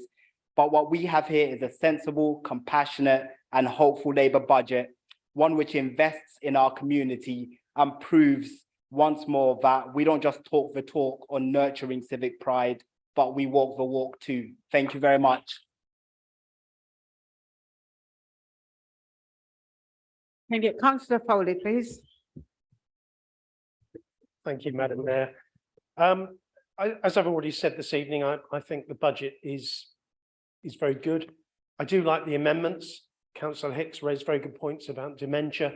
Those of us that have had first-hand experience of this dreadful dementia and the problems it brings, I find myself agreeing with her in this amendment. Councillor Wilson, again about blue badges. Sadly, with my wife, I have a battle to get a blue badge. It's something that I'd helped other people with. I didn't think I'd actually be fighting to try and get one myself. I do agree with that as well. There's lots of, I see a lot of these amendments as really fine tuning the budget, Madam Mayor. Air quality, yeah, that's good. The Tory amendment, again, it raises the issue. We are proud our borough is a borough of sport. I'm very proud of that. I think that the £11 million investment in sport is fantastic. We are producing some great athletes. The benefits of sport, not just for our young people, but for older people, have huge benefits, as I've mentioned before in previous meetings, both physically and mentally. And I'm also reminded, just to finish off, that in 2017, when Councillor Fraser was Mayor of Merton, she hosted a small celebration to a group of ladies that had taken up rugby from Rickard's Lodge, young teenagers that wanted to enter the London Youth Games. I coached them. They got bronze medals. Well, one of those girls that came here, a Merton girl, Rickard's Lodge ex-girl, she's been selected to play for England this weekend against Wales. Yeah. I'm not sure if it'll be televised, it might be on YouTube, but if you have got a chance, I think we should cheer on Annabelle, one of our Merton girls. Thank you, Madam Mayor. Councillor Kirby, please. Thank you. I'd like to pay tribute to the hard work that's produced the cost of living budget, particularly during a year when the Galpins gas explosion and tragic death of a 4-year-old child became a major focus for the leadership team, a task they should be applauded for handling so sensitively. This Labour administration has introduced 22 million investment in its cost of living measures in Merton to protect our residents. Lots of local groups will benefit from Labour's civic pride funding. Our local community centre is offering a range of new clubs to support our senior members to help keep them socially engaged and active. I'm particularly pleased that Mascot, a service I introduced in 1990 as Chair of Social Services, is part of a pilot scheme to help facilitate speedy hospital discharge, offering those adults requiring help a free telecare package for up to 4 weeks. This help might be the difference between returning home and staying in hospital. People want to remain in their homes, and Mascot gives them peace of mind that help is there when they need it. Labour Merton is also ensuring care workers who perform an invaluable role caring for people with dignity in their homes and deserve a decent wage are paid at least the London Living Wage, including for travel time between care visits. The Conservative government has left the housing crisis to the private sector to sort out with no rent regulation or registrated landlord schemes. And as a result, for those with long memories, Rachmanism is back. A ruthless landlord charging extortionate rents to vulnerable families living in shabby housing conditions. Graveney has large numbers of HMOs, and I am pleased that Labour Merton is doing its best to address these problems with its Article 4 direction and selective landlord registration scheme proposals, plus its commitment to building the 400 new much-needed affordable homes during this session. This is good Labour governance, and so I fully support the cost of living budget.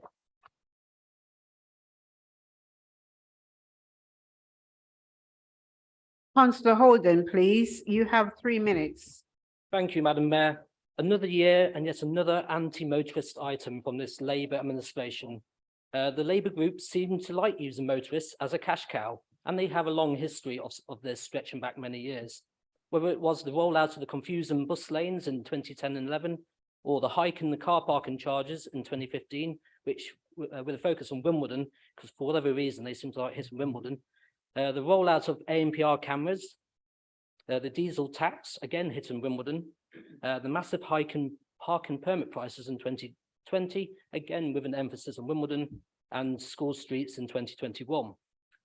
Now, however, residents looked out in 2021 when Labour decided to abandon their very unpopular emissions-based charging, following a concerted campaign from local residents, local, national media, and the Conservative group here.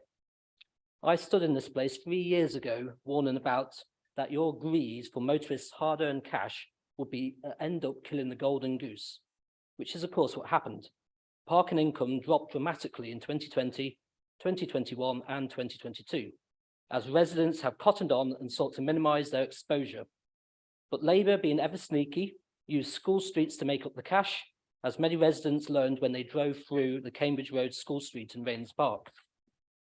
And we hear stories like in the BBC News yesterday, how a resident innocently parked his car, only for this Labour council to then paint a disabled parking bay underneath it and proceed to issue that person with 5 parking tickets.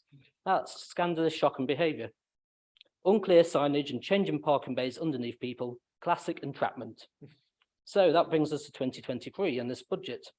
Labour decided they wanted more money, so they are planning to hike up parking charges again by about 16%. Given the cost of living crisis and problems that we have, would it not be fairer to defer or even scrap the proposed parking charges? Oh, and Labour, of course, you do love to support the Mayor's ULEZ. Labour, taxing you if you park and again if you drive.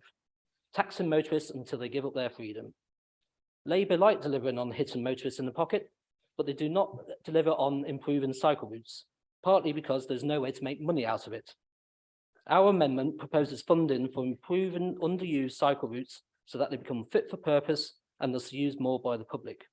Examples such as National Cycle Route 208, that's the railway path between Wimbledon and Rains Park, or local routes such as Collieswood to Rains Park via Cannon Hill. Quiet, well laid out and signposted routes will encourage young and old alike to get around whilst avoiding major roads. It might even encourage me to start cycling again. Madam Mayor, only the Conservatives can deliver for both motorists and cyclists.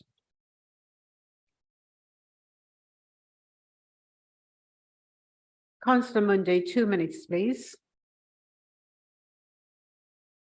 Thank you, Madam Mayor. I'm delighted to speak on this budget, a balanced budget, not just for this coming financial year, but the next.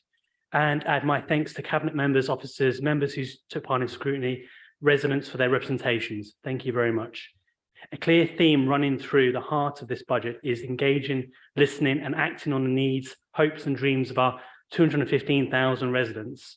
We have heard from our residents that they want an ambitious future for Merton, and they want their political leaders, us in this chamber, to be ambitious for them. They want a change and the introduction of innovative ways to deliver services. For our democracy to remain healthy, we need residents to actively participate. As chair of Merton's Planning Applications Committee, I have seen first-hand the impact residents' engagement can have. Their suggestions have contributed to the committee approving over 90% of housing applications and 100% of schemes with an element of affordable housing. Our Merton family will grow as a result. Madam Mayor, I'm saddened to share that this unifying and cooperative approach is not shared by all colleagues in this chamber. My observation as from coming planning chair is there is a small minority with an obsession with the number 629, the Wimbledon parliamentary majority. That obsession leads to blind opposition against the building of new homes, community spaces, sporting facilities, large parks and commercial buildings. Of course, we have a legitimate right to make representations and suggest improvements. However, fanning the flames of discontent, being a divisive rather than unifying force. No, Madam Mayor, this is not the behaviour I would expect from anyone credibly seeking higher office. I want to conclude, Madam Mayor, on an upbeat note. As we look to the future, the long-term strategy referred to by the leader, the challenges already faced by this council since May 22 alone, tragedy in Galpins Road and our ward, Pollards Hill, Madam Mayor, the cost of living crisis, support for Ukraine refugees, inflation shooting up overnight. This administration has met them all, supporting our residents, and I have every confidence will meet the next challenge. Thank you, Madam Mayor.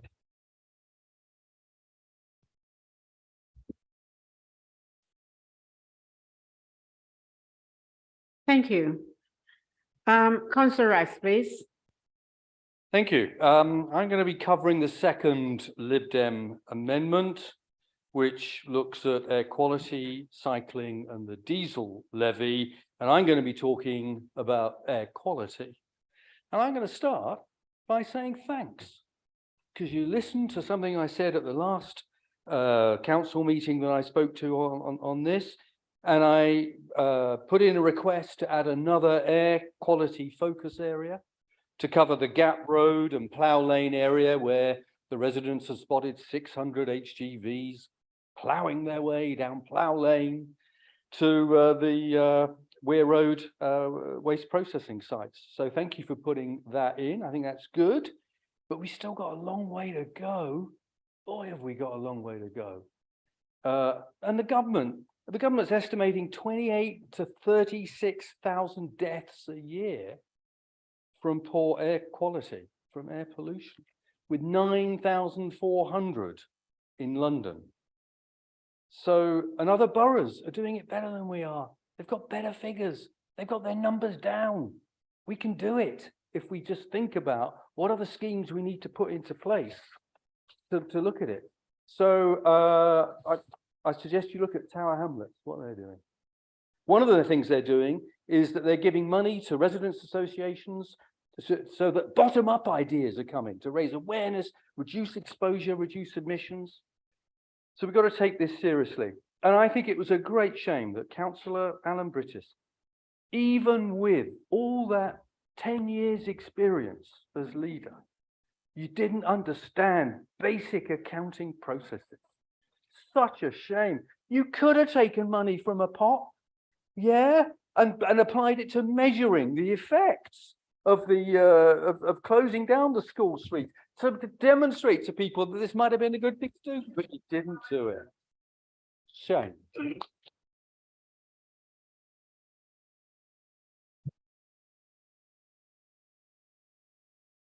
Councillor Akingina, want to stand up, please? Yeah. Madam Mayor, as we all know, the last few years have been devastating to the country and the wider world. Instead of things getting better, things are becoming worse for the people. With the current cost of living emergency, with food and energy prices going up daily, it's not easy to feel confident about what's around the corner. It's plain to see that this government has failed us. There's not enough financial support that's given to the council to help the community. Our council has vowed to support the community as best as it can. The prime example of this was with the tragic gas explosion at Galpin Road, where a young child lost her life. The council really stood up, took control to support hundreds of families to make sure they would be okay. The leader, chief executive, the officers, councillors, voluntary sectors, and the public health professionals worked in partnership to ensure the residents had what they needed. Now the council has put aside 2 million for the cost of living fund. As chair of the Healthier Community and Older People's Overview Scrutiny Panel, the council has an officer that work hard to support patients coming out of hospital with the health authorities, with proper care packaging, which is always needed. The council realizes the voluntary sectors support the community. And with all this going on, they've actually put aside 5 million of the Civil Pride Fund. The council is issuing this to 24 organisations. They've been awarded it to set up support groups in the voluntary sector, so they are able to help groups. Groups like Jigsaw for You, Fish, Friends of St. Helier, Wimbledon Guild, NEMCA, Horizon Centre, BM Voice, Polish Families, and various other groups do great work locally, and the councils realise that with their support, we can achieve more with the money. We have to be very innovative in what we do with our finances, and we know that the people and the voluntary sector will support us. Excellent.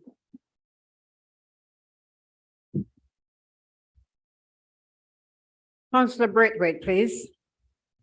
Thank you, Madam Mayor. I'd also like to thank the officers and the administration for the huge amount of work that goes into preparing such a budget. It's highly appreciated. I would also like to add to a comment that we do need more time for such a large document to be able to scrutinise it properly. I'm also speaking on our Amendment 2, particularly on the cycling part. While I'm glad there is something in the capital budget for cycle parking at stations and a small amount for additional street cycle hangers, I'm disappointed to see there is nothing specific here for cycle parking at our parks and open spaces. We all know the benefits of cycling, improving air quality, reducing our carbon footprint, and the considerable health benefits of active travel. Might even help some of our overeating colleagues lose a bit of weight. We must do what we can to encourage people to use their bikes wherever possible. I only realized this was an issue when visiting Abbey Rec for a bike marking event and found nowhere to park my bike. On investigation, I found this is also true of the other parks and open spaces in my and neighbouring wards, such as Hayden's Road Rec and South Park Gardens. As a new multi-use sports area has been provided at Hayden's Road, it seems wrong that users are discouraged from cycling there due to a lack of secure bike parking. The main concerns of cyclists are safety and security due to a large amount of bike theft being reported. Therefore, parking provision needs to be in sight of the facilities being used. The amount needed for this is not large and would send the right message to our communities. I therefore encourage you to support Amendment 2. Thank you. Councillor Williscroft, please. Madam Mayor, Merton's excellent libraries. Helping our residents through this cost of living crisis is central to what Merton Labour is all about. Our libraries have played their part in this by inviting residents into these warm and safe spaces in order to obtain expert advice on a wide range of benefits. Libraries are valued by this administration, and that is why we continue to make our libraries the hub of our communities. The latest customer satisfaction survey has revealed that 100% of residents are satisfied with library services, and 96% of residents rate library services as very good or good. 1,600 residents took part in the customer satisfaction survey in October 2022. There has also been the introduction of new libraries plus door access technology at Rains Park, Colliers Wood, Pollards Hill and West Barnes libraries. There is also confirmation of Arts Council England National Portfolio Organisation status, with £357,000 in funding to be provided over the next 3 years to invest in cultural opportunities, and a Communication Technology Excellence in Libraries Award win for the 5th year running. 98% of residents confirmed that they would recommend their library to someone else, and 94% rated library opening hours as very good or good. And from Monday, the 23rd of January, opening hours across the Rains Park, Colliers Wood, Pollards Hill and West Barnes library sites have been extended. Madam Mayor, I fully support this cost of living budget.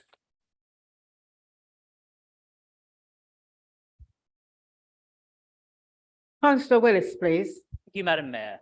I recently read the council leader was appalled to discover but the WPCC charge supporting our commons was set to increase 12%. For context, that's an average of £3.82 a year. Last year's My Merton survey showed green space is the most important thing to our residents, so most probably think it's worth £3.82. I do wonder, though, if he also finds inappropriate and unacceptable that Merton's parking permit charges are set to rise 16%. I didn't see that in his glossy video yesterday, but he did say the council needs to change, and I don't disagree with that. In the midst of the cost of living emergency, we must remember parked cars don't pollute. We should align our charges and air quality ambitions, looking at low mileage discounts or rebates to support our residents. When local Conservatives knocked on doors with a ULEZ petition recently, I wonder if they told them that just last month in this chamber, they voted down our amendment on Merton's diesel levy, a charge we do control. Merton adds £100 on ULEZ compliant vehicles. We want it reviewed, and you all get another chance to vote on this tonight, to step up, step in and fight for the people of Merton. The public don't think of a drop in parking income in budget growth terms. Of course they don't. We run a service. Merton shouldn't make this money back by charging people multiple times for the same offence. Some, heeding advice, park their cars and don't return to them for weeks. A recent example is in my ward saw someone fined 5 times for parking in a disabled bay. Where's the joined up thinking? The digital notification, the duty of care. Someone in this building has that guy's number and address. I think getting them to move their car, to make the space available for someone who needed it, or even to check they're okay, would have been a better use of everyone's time. Something I think I'm about to run out of, Madam Mayor. Thank you.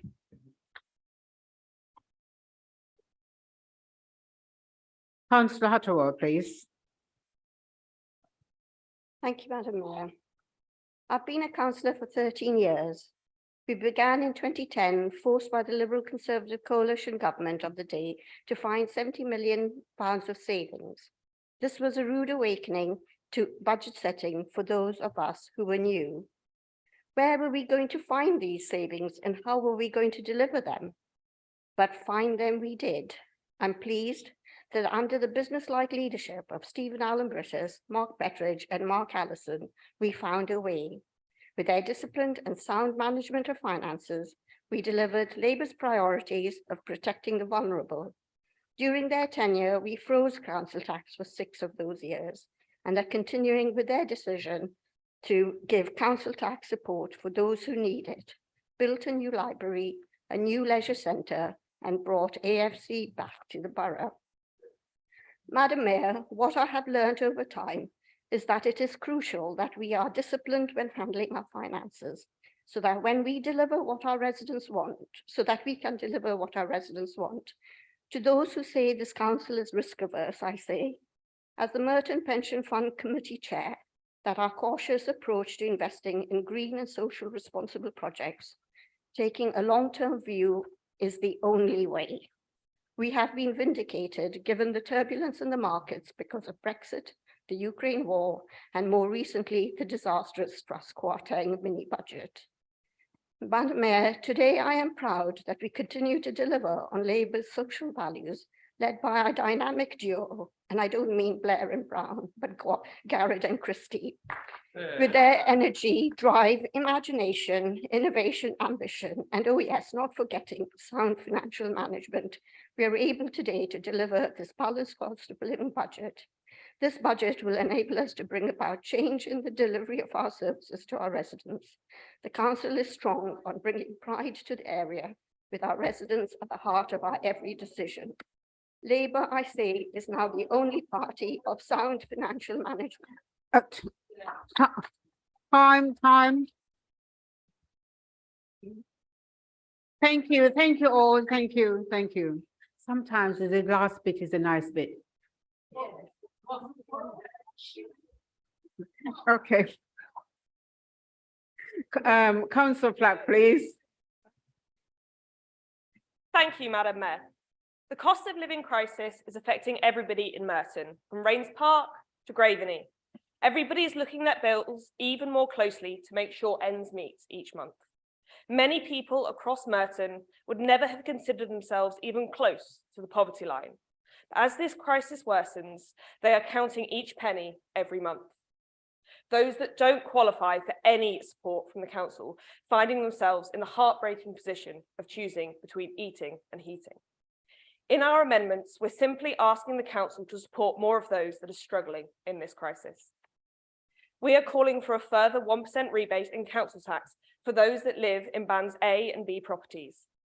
Many of those have seen their rents skyrocket over the last few years, and especially over the last year. Rains Park has the dubious honour of having one of the highest average rent increases in the country. And for many, after their rent, council tax is their highest bill. It certainly is for me. And I am not the only one in that position. All we are asking is to help those that we can, to help them with the bills that are spiralling out of control. Be the caring council that you claim to be. Make this budget the budget that you claim that it is. Make these additional changes to help those suffering under the cost of this living crisis and help those who need it the most. And it would appear to be possible to keep my speech under 2 minutes. Thank you, Madam Mayor. Councillor Johnston, please. Thank you, Madam Mayor. I'm proud to speak in this debate on a cost of living budget that delivers for our residents, is ambitious for Merton, and which sets a balanced budget for not just 1, but 2 years. Because sound finances matter. If only someone had told Liz Truss. Sound finances are the reasons why we can focus on our campaigning priorities as councillors. Top of my list, taking the task bad landlords, poor quality housing, and the over-proliferation of unsuitable and cramped HMOs. And in some ways, I'm lucky, because I've got a council leader in Ross Garrett and a cabinet member for housing in Andrew Judge that are on my side and on resident side in this fight. Under their leadership, we have seen Merton Council take action. We've seen the introduction of an immediate Article 4 direction, which in plain English means that any family house that is being converted into a HMO must now seek planning permission. This will drive up standards. It will mean those unscrupulous landlords and developers that seek to make a quick buck will have to think again. And that's just for starters.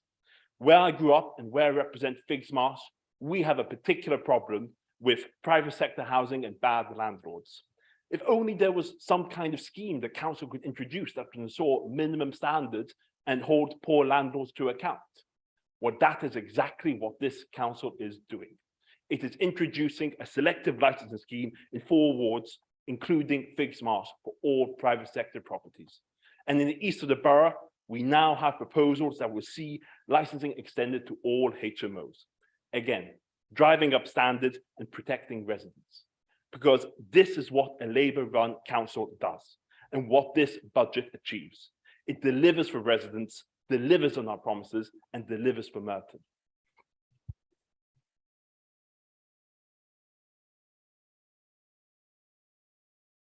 Councillor Austin, you have 3 minutes, please. Thank you, Madam Mayor, and I promise I will be brief. Can I take this opportunity to wish you all, friend or foe, a very happy St. David's Day, Cymru am byth. And St. David, over the course of his lifetime, built over 1,200 monasteries. And for that reason, I think we should know him as St. David the Deliverer, an inspiration to us all. But I'd like to thank Mr. Kershaw and all those who have been involved in the production of this budget. And tonight we've heard a lot of rhetoric, and we've heard a lot of allegations of us trying to, or councillors trying to cook up new schemes. But the question I want to put to us all tonight is, are we delivering what we said we would already do? And I would like to share an example from my ward, from the village. And I'm speaking not as a village councillor, but as chair of Visit Wimbledon Village. I haven't gone into tourism, which was the village high street group. And this brings together representatives from the tennis, from the residents associations, from the business association, from the Wimbledon Society, and they work to come up with ideas to drive footfall into the village, both for the benefit of residents and for businesses. And over the past few years, I have been told by one member of this committee, we're now into the 4th year, they've been told of an £800,000 public realm improvement fund. And those eagle-eyed councillors who've been line by line through the budget will see that once again, it appears before us tonight. I support it, and I hope that it will be delivered.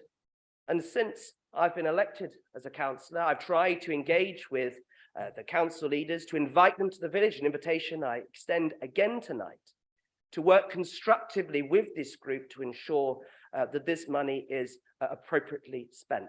Unfortunately, and I'm now coming up already to my 1st anniversary as a councillor, we haven't made any progress. Village residents are very proud to have the 3rd best high street in Britain. And they love where they live, where they shop, etc.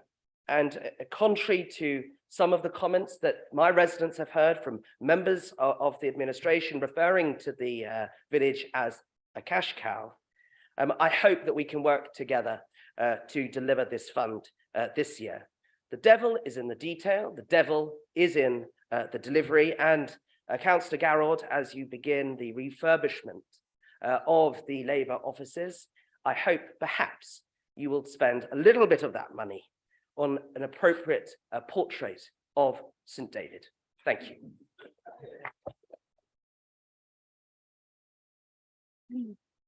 Thank you. Councillor Brunt, please.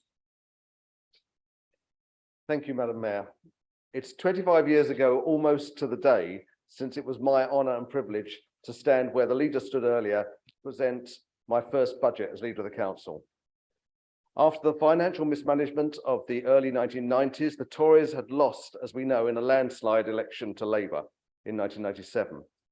I was able to present a budget with a supportive and local government friendly Labour administration in number 10. 2 local Labour MPs in Merton. Wish that that would come back.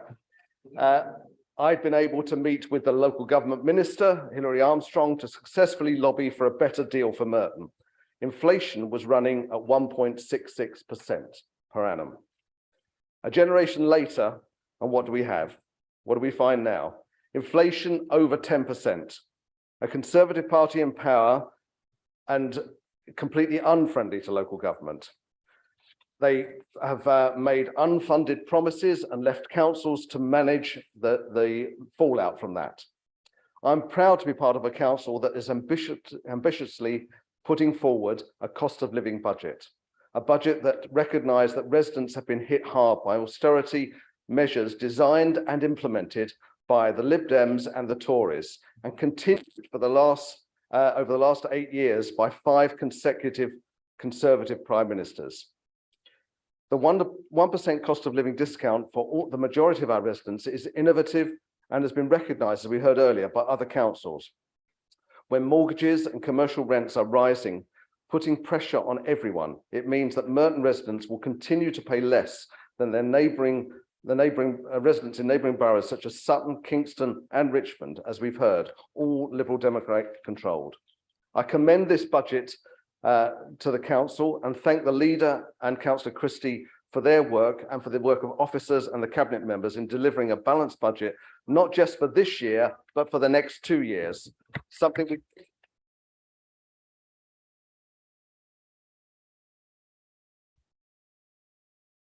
Right, thank you. Councillor Hall, please.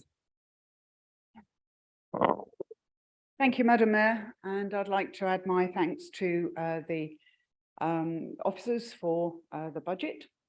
And I have no desire to refer to councillors opposite as ferrets or any other animal.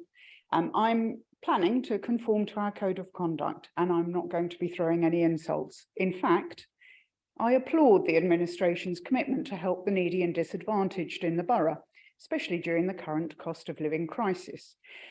However, I note that bailiffs are still in use for council tax arrears. In 2016, the Ombudsman reported, and I quote, a catalogue of failings in this area, and this led to a service improvement plan being adopted in 2020. I wish to ask, can we be assured that this plan is being fully implemented and that the following steps are being taken to protect the most vulnerable amongst us? 1, to reduce the use of bailiffs over time. 2, to review our signposting of free debt advice. 3, to adopt standard financial statements to objectively assess affordability. 4, to adopt a formal policy for residents in vulnerable circumstances. 5, to exempt council tax support recipients from bailiff action. And finally, to sign the council tax protocol. And I recently checked on the website and I couldn't find any reference to the protocol. I believe that these steps would help to protect the people who most need our help. Thank you.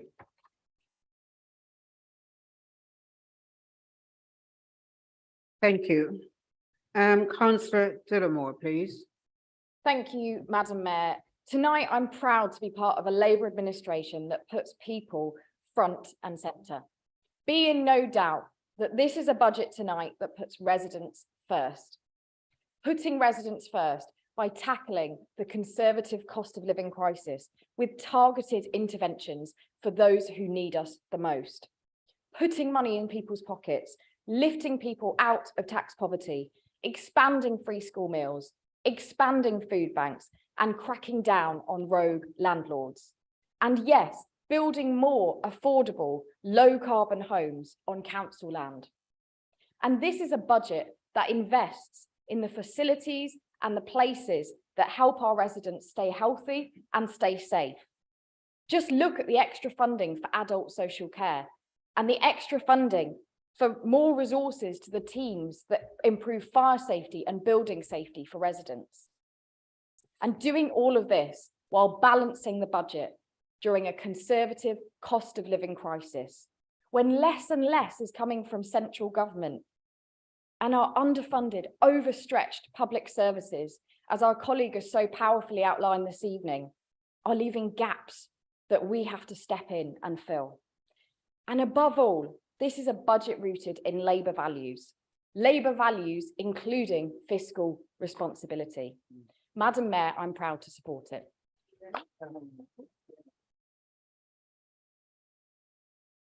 Councillor McGrath, please. Thank you, Madam Mayor. There's often a debate from time to time in our party about whether leaflets work. And I'm jolly pleased that the Conservative and Labour group approved this evening that they do. But I'll offer them a deal.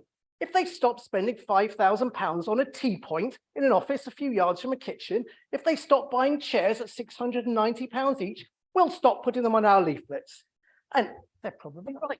If they don't pass this amendment, we will be talking about an 86% increase in Labour group staff. Let's look at what happened in May. Madam Mayor, there were less Labour councillors. Labour lost councillors to us. They even managed the astonishing achievement, unique in London, of losing a seat to the Conservatives under Boris Johnson. And yet somehow they think that's an argument for having more money, not less money. 86%, not a single Labour councillor has tried to defend this. There are 3 left, 3 speeches from Labour left. Perhaps one of them is going to try and defend it. Madam Mayor, they're not going to try and defend it because every one of them knows it's utterly indefensible. And if we were running this council and were trying it, or the Tories were running it and trying it, they'd be up in arms, quite rightly so. When Labour councillors vote against this amendment, Madam Mayor, let them think if they really know what they're doing and do they really want to justify an 86% increase at this time of a cost of living crisis. Thank you.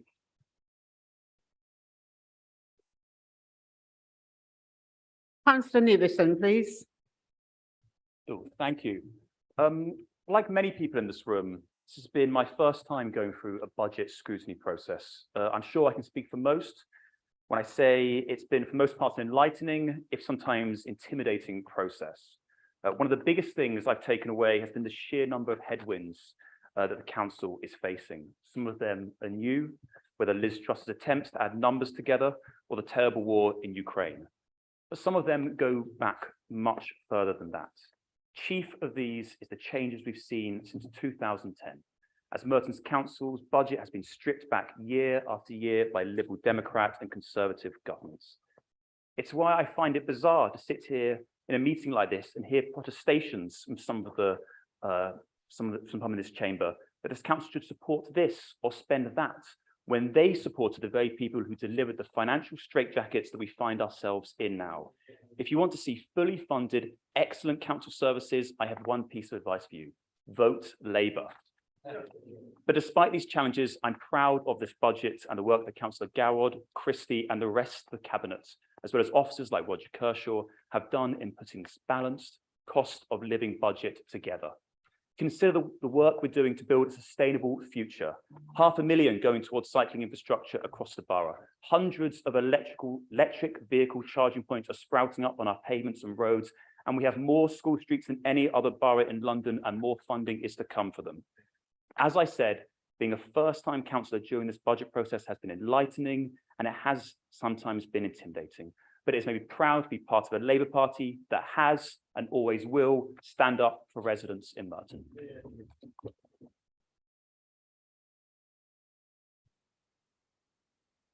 Councillor Page, please. Thank you, Madam Mayor. And I'd also like to thank the officers for their work. Council declared a cost of a living emergency in July last year, but this budget is based on business as usual, the numbers from last year. I welcome aspects of the budget, such as the extension of council tax support and the discount. But Madam Mayor, council tax is one of the biggest costs on households, for many perhaps the biggest after rent. To justify the increases, which place a greater financial pressure on households during a cost of living crisis, we must ask, A, if council needs the money, and B, will it spend it well? Recurring underspends in the budget show that we don't need it all. And there are costs in the budget that also aren't required. Meanwhile, the debt provision, the bad debt provision on the council's books is higher than the historic levels. What that means is we are predicting a failure to pay. We are predicting that in the numbers in front of us, and that many cannot afford their council tax this year. That means hardship, it means stress, and for some it means a future of both enforcement action and bailiffs. Is there another way? Madam Mayor, the budget, as I said, is built on variances to last year, salami slicing services and departments to balance the books without engaging with the bigger picture. One concerning example of this is what's known in the budget as CH113. In plain English, it's the transfer of funds from public health to civic pride grants. It suggested these grants will support public health, but given the public health figures shared at council previously, this is pretty worrying. Just some of the stats: half of residents are overweight, 1 in 5 residents are physically inactive. We have increasing dementia rates, increasing rates of sensory impairment, increasing frailty, and increasing loneliness and isolation. It's hard to see the long-term value of cuts to public health. The logic of the cuts of this transfer is around previously the funding came from the adult social care budget, but poor public health will only come back to bite the council on adult social care costs. This is robbing Peter to pay Paul. Neither budget should be reduced, and this exemplifies how the budget is being built, a series of operational and tactical amendments to prior years.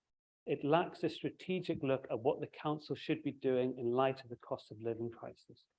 One big opportunity missed so far is that under government rules, the CHAS receipts can be used as revenue expenditure where that expenditure reduces future costs. A fantastic opportunity to identify early interventions that support residents or improve services and deliver long-term financial benefits to the council. This is likely one opportunity of many. Overall, Madam Mayor, the budget does not rise to the challenges facing the council or residents. There is a disconnect between the aims of the council and the declaration of an emergency in this budget. I would ask the leadership to undertake a strategic review of the budget and how we spend our money. Thank you.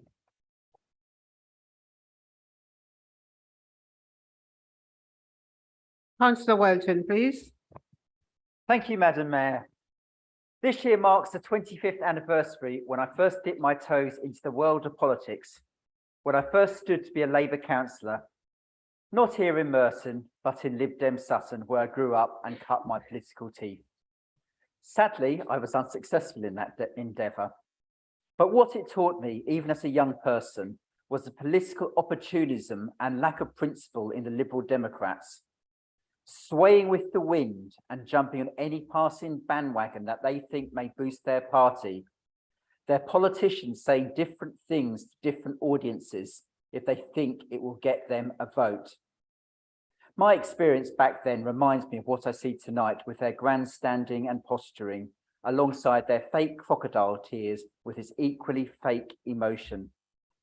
And the same bunch were quite happy to jump into bed with the Tories back in 2010, joining a coalition that did so much damage to local government and our budget cut by a third, the ramifications of which are still here today. They may try to gaslight people when reminded of their record, but we will certainly be reminding the voters about their record in government and their untrustworthiness. Little wonder they spend more time supporting the Tories in this chamber than Labour.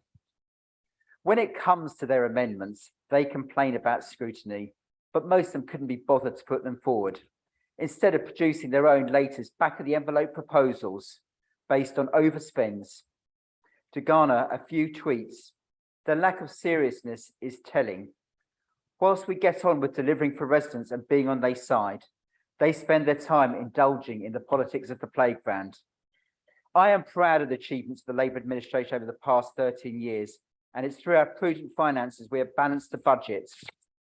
I ask council to support this budget tonight and reject the opposition amendments. Thank you, Madam Mayor.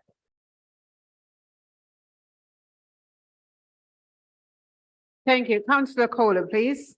Thank you, Madam Mayor. I start by thanking officers, in particular Roger, for all his help. May I start by reminding my Labour colleagues that Merton gets twice as much money from central government as boroughs such as Kingston and Richmond. The Tories used to play the same trick with Wandsworth. I hoped you were better, but clearly not. Turning to scrutiny, I agree it's not working. But your attacks on scrutiny are an attack on the Labour chairs of scrutiny, who are hopelessly compromised by being beholden to this bitter and vengeful Labour leadership. I'd like to thank Councillor Williscroft on his speech lauding our libraries and trust he will support our amendment, keeping them open on Wednesdays, or is it only a 6-day-a-week commitment? Turning to the budget, I applaud the commitment to more affordable housing and the London living wage. After our 10-year campaign, thank you for doing it at last. It doesn't excuse the deficiencies, the lack of transparency. You try to hide squandering £230,000 on refurbishing your offices. Then we find hidden in the entrails of this budget a decision to double the size of your support, an 86% increase in the budget line, all in a cost of living crisis. But more difficulty or more problematic is the systematic problems. There's a lack of financial discipline in this council. Huge underspends and overspends each year, an annual round of cuts, and you are great at cuts. Not so good at the savings, of course, as we saw, hitting only 50% of them in the last 2 years. But then, bizarrely, it hardly matters, as you invariably end up with a huge surplus, 30 million over the last 4 years. And then Councillor Christie laws himself some sort of financial genius.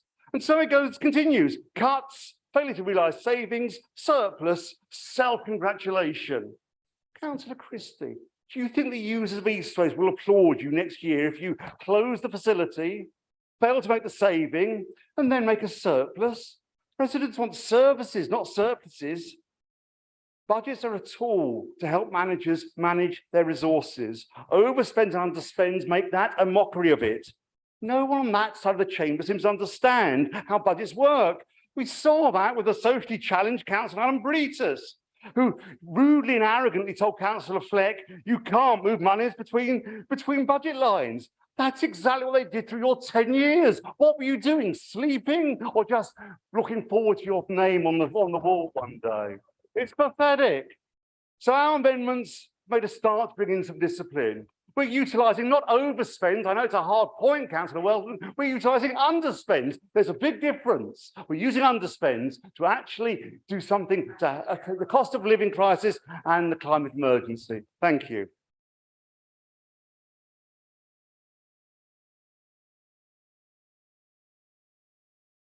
So we have no more speaker. I now bring in the seconder to the main report.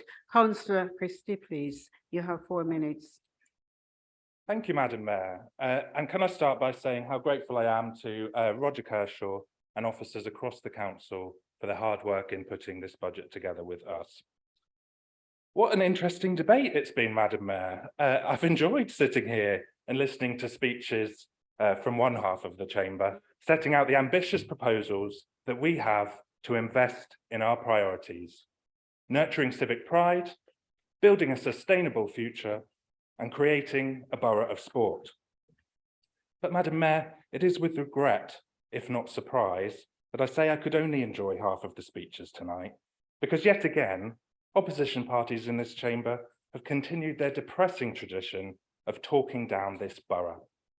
What is not to like, Madam Mayor, about supporting residents during the cost of living emergency, or building 400 genuinely affordable, energy-efficient new homes, or even giving most residents a 1% cost of living discount on their council tax bills, ensuring that Merton residents continue to pay less council tax than in Lib Dem Sutton, Lib Dem Richmond, or Lib Dem Kingston.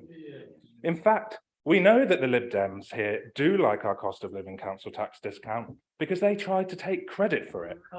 But let me assure any residents who may be watching that the Liberal Democrats have had absolutely no input into this cost of living budget and can take credit for absolutely none of it.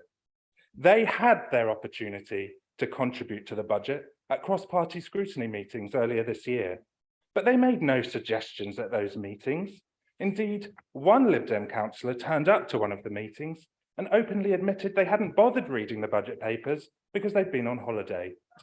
So they continue to show their disregard for the scrutiny process by bringing forward a number of amendments tonight which have not seen the light of day and haven't been discussed at scrutiny in the same way the rest of our cost of living budget has been.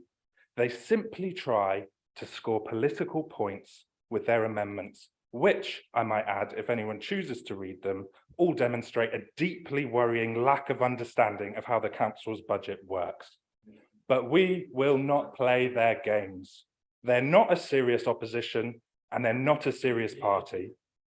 And talking of politicians who can't be serious, the Conservatives, so often an afterthought in Merton these days, I simply say to them, we will not take lectures on managing our budget from the Liz Truss fan club sat at the back up there.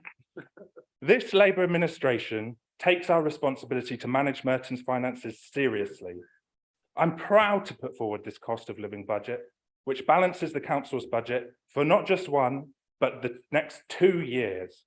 Merton's finances are now in the most secure position they have been in a generation, thanks to this administration. And this is despite the economic chaos and mismanagement of the Conservative government, and it is despite the 13 years of austerity visited upon us by the Conservatives and their coalition bedfellows, the Liberal Democrats. This budget sets us on course to fulfil our ambitious plans for Merton. It is only the first step on this journey, but it goes a long way to getting us fit for purpose and ready to deliver. I'm proud to support this budget and look forward to implementing it once it passes tonight, Madam Mayor.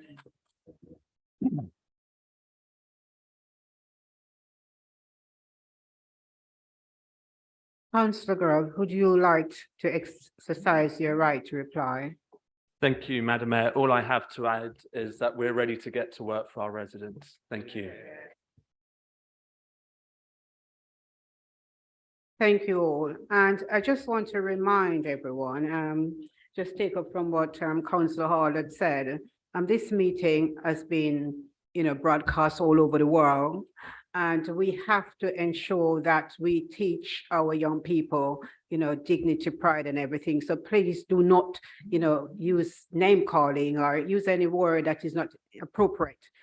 So we just stick to what we're talking about and do not use words that you think is not appropriate or which you may not like yourself. Thanks. We have now gone through the list of expected members wanting to speak. If we are finished, the debate will move to the votes. We take each of the amendments first in the order they were moved. I call for a roll call vote on the first Lib Democrat budget amendment. Thank you, Madam Mayor. Councillors, when I call your name, please indicate whether you're voting for, against, or not voting on the first Liberal Democrat amendment. Councillor Alan Brittis. Yes. Councillor Ottawa, Councillor Austin, Councillor Barlow, Councillor Bim, Councillor Bakari, Councillor Braithwaite, Councillor Brunt, Councillor Butcher, Councillor Charles, Councillor Christie, Councillor Cooper Marbia, Councillor Cox, Councillor Dollymore, Councillor Dreslars, Councillor Fairclough, Councillor Flack, Councillor Foley, Councillor Fraser, Councillor Galea, Councillor Garrett, Councillor Gould, Councillor Hall, Councillor Hayes, Councillor Hicks, Councillor Holden, Councillor Howard, Councillor Irons, Councillor Johnston, Councillor Judge, Councillor Kawisa, Councillor Kenny, Councillor Kirby, Councillor Kohler, Councillor MacArthur, Councillor Macaulay, Councillor Manley, Councillor McCabe, Councillor McGrath, Councillor McLean, Councillor Mercer, Councillor Mundy, Councillor Neveson, Councillor Oliver, Councillor Page, Councillor Patterson, Councillor Rees, Councillor Skeet, Councillor Stringer, Councillor Shapansky, Councillor Welton, Councillor Willis, Councillor Willis-Croft, Councillor Wilson, Deputy Mayor Councillor Kajina, Councillor Henry, the Mayor. Against. Thank you.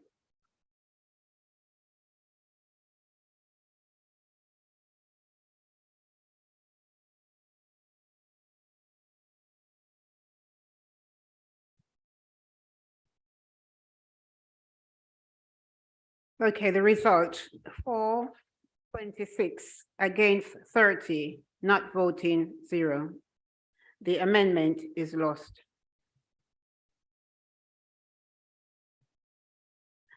I call for a roll call. Oh, am I? Yes.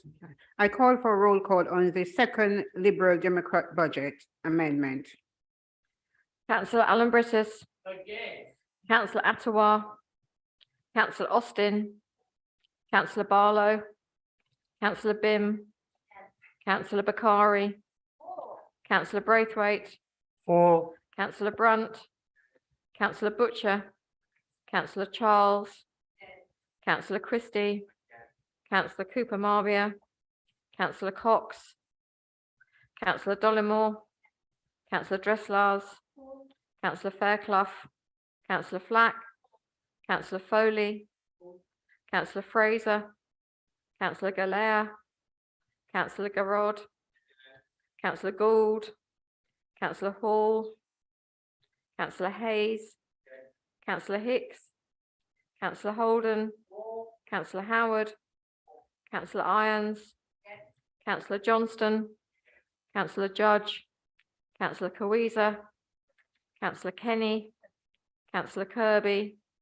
Councillor Kohler, Councillor MacArthur, Councillor Macaulay, Councillor Manley, Councillor McCabe, Councillor McGrath, Councillor McLean, Councillor Mercer, Councillor Mundy, Councillor Neveson, Councillor Oliver, Councillor Page, Councillor Patterson, Councillor Rees, Councillor Skeet, Councillor Stringer, Councillor Shabansky, Councillor Welton, Councillor Willis, Councillor Willis-Croft, Councillor Wilson, Deputy Mayor Councillor Kajina, the Mayor Councillor Henry.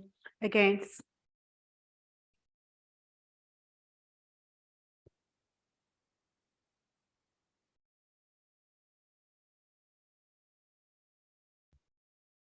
For 26 against 30, not voting 0, the amendment is lost. Point I of order, call- Mayor. Point of order. Is it not possible for us to abbreviate the process for the rest of the evening? I would love dearly to, but unfortunately not. It's a statutory requirement. Okay, I call for a roll call vote on the third Liberal Democrats vote amendment. Councillor Alan Brittas. Councillor Attawar. Councillor Austin. Councillor Barlow. Councillor Bim. Councillor Bakari. Councillor Braithwaite. Councillor Brunt. Councillor Butcher. Councillor Charles. Councillor Christie. Councillor Cooper Marbia. Councillor Cox. Councillor Dollimore. Councillor Dresslars. Councillor Fairclough. Councillor Flack. Councillor Foley. Councillor Fraser. Councillor Galea. Councillor Garrod. Councillor Gould. Councillor Hall. Councillor Hayes. Councillor Hicks. Councillor Holden. Councillor Howard. Councillor Irons. Councillor Johnston. Councillor Judge. Councillor Kawisa. Councillor Kenny. Councillor Kirby. Councillor Kohler. Councillor MacArthur. Councillor Macaulay. Councillor Manley. Councillor McCabe. Councillor McGrath. Councillor McLean. Councillor Mercer. Councillor Mundy. Councillor Neveson. Councillor Oliver. Councillor Page. Councillor Patterson. Councillor Rees. Councillor Skeet. Councillor Stringer. Councillor Shapansky. Councillor Welton. Councillor Willis. Councillor Willis Croft. Councillor Wilson. Councillor Akagina. Councillor Henry. Against.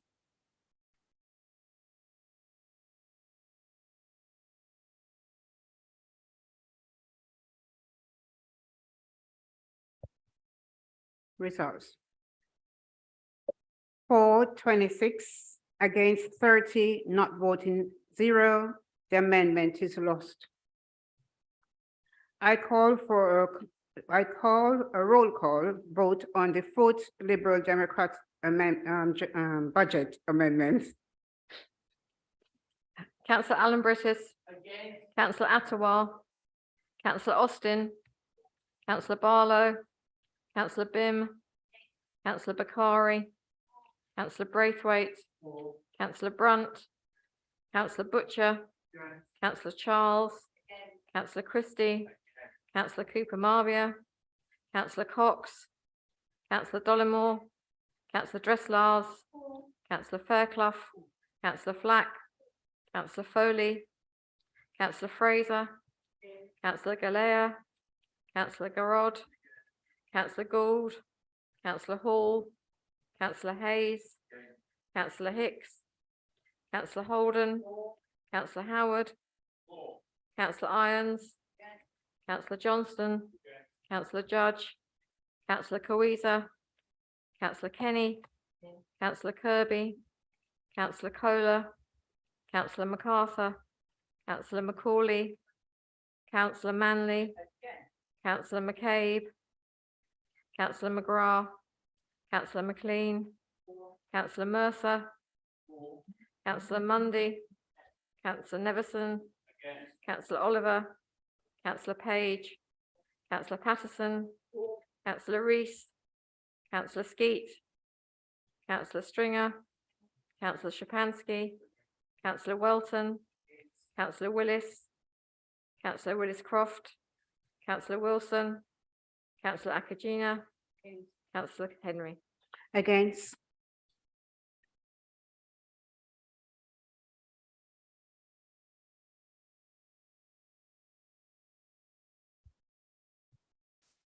For 26, against 30, not voting 0, the amendment is lost. I call for a roll call vote on the Conservative amendment. Councillor Alan Brittas. Councillor Attawar. Councillor Austin. Councillor Barlow. Councillor Bim. Councillor Bakari. Councillor Braithwaite. Councillor Brunt.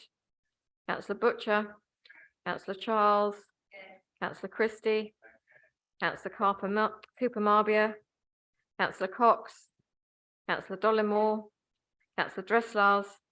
Councillor Fairclough, Councillor Flack, Councillor Foley, Councillor Fraser, Councillor Galea, Councillor Garrod, Councillor Gould, Councillor Hall, Councillor Hayes, Councillor Hicks, Councillor Holden, Councillor Howard, Councillor Irons, Councillor Johnston, Councillor Judge, Councillor Kariza, Councillor Kenny, Councillor Kirby, Councillor Kohler, Councillor MacArthur, Councillor Macaulay, Councillor Manley, Councillor McCabe, Councillor McGrath, Councillor McLean, Councillor Mercer, Councillor Mundy, Councillor Neveson, Councillor Oliver, Councillor Page, Councillor Patterson, Councillor Rees, Councillor Skeet, Councillor Stringer, Councillor Shapansky, Councillor Welton, Councillor Willis, Councillor Willis-Croft, Councillor Wilson, Councillor Akagina, Councillor Henry. Against.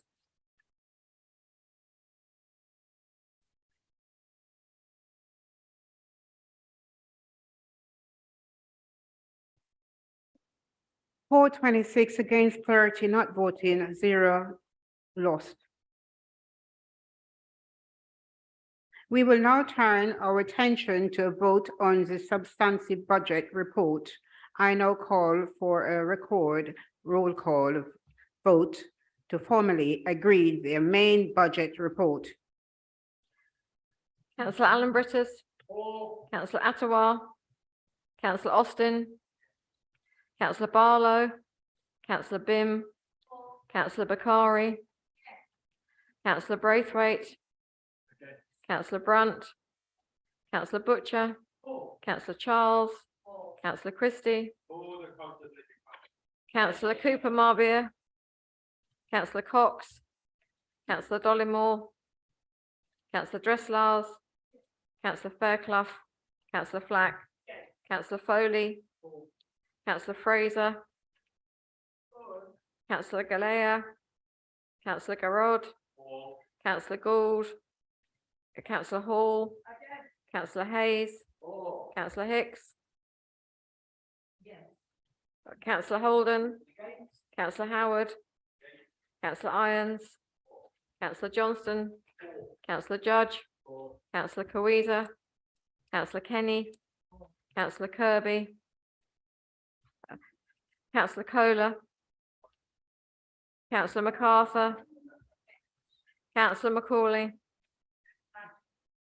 Councillor Manley, Councillor McCabe, Councillor McGrath, Councillor McLean, Councillor McLean, Councillor Mercer, Councillor Mundy, Councillor Neveson, Councillor Oliver, Councillor Page, Councillor Patterson, Councillor Rees, Councillor Skeet, Councillor Stringer, Councillor Shapansky, Councillor Welton, Councillor Willis, Councillor Willis-Croft, Councillor Wilson, Councillor Akagina, Councillor Henry. 4.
Right, okay, 432 against 24, vote is carried.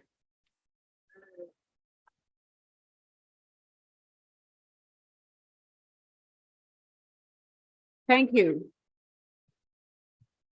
We now move to the final item of the business this evening, the pay policy statement and members allowance scheme. Councillor Stringer, will you move this report formally, please? Thank you, Madam Mayor. I formally move this report. This is being seconded by Councillor Christie. You have 4 minutes, if you. I formally second and reserve my right if necessary, Madam Mayor. We have the following listed to speak. Councillor Faircroft, you have 3 minutes, please. Thank you, Madam Mayor. I don't wish to speak.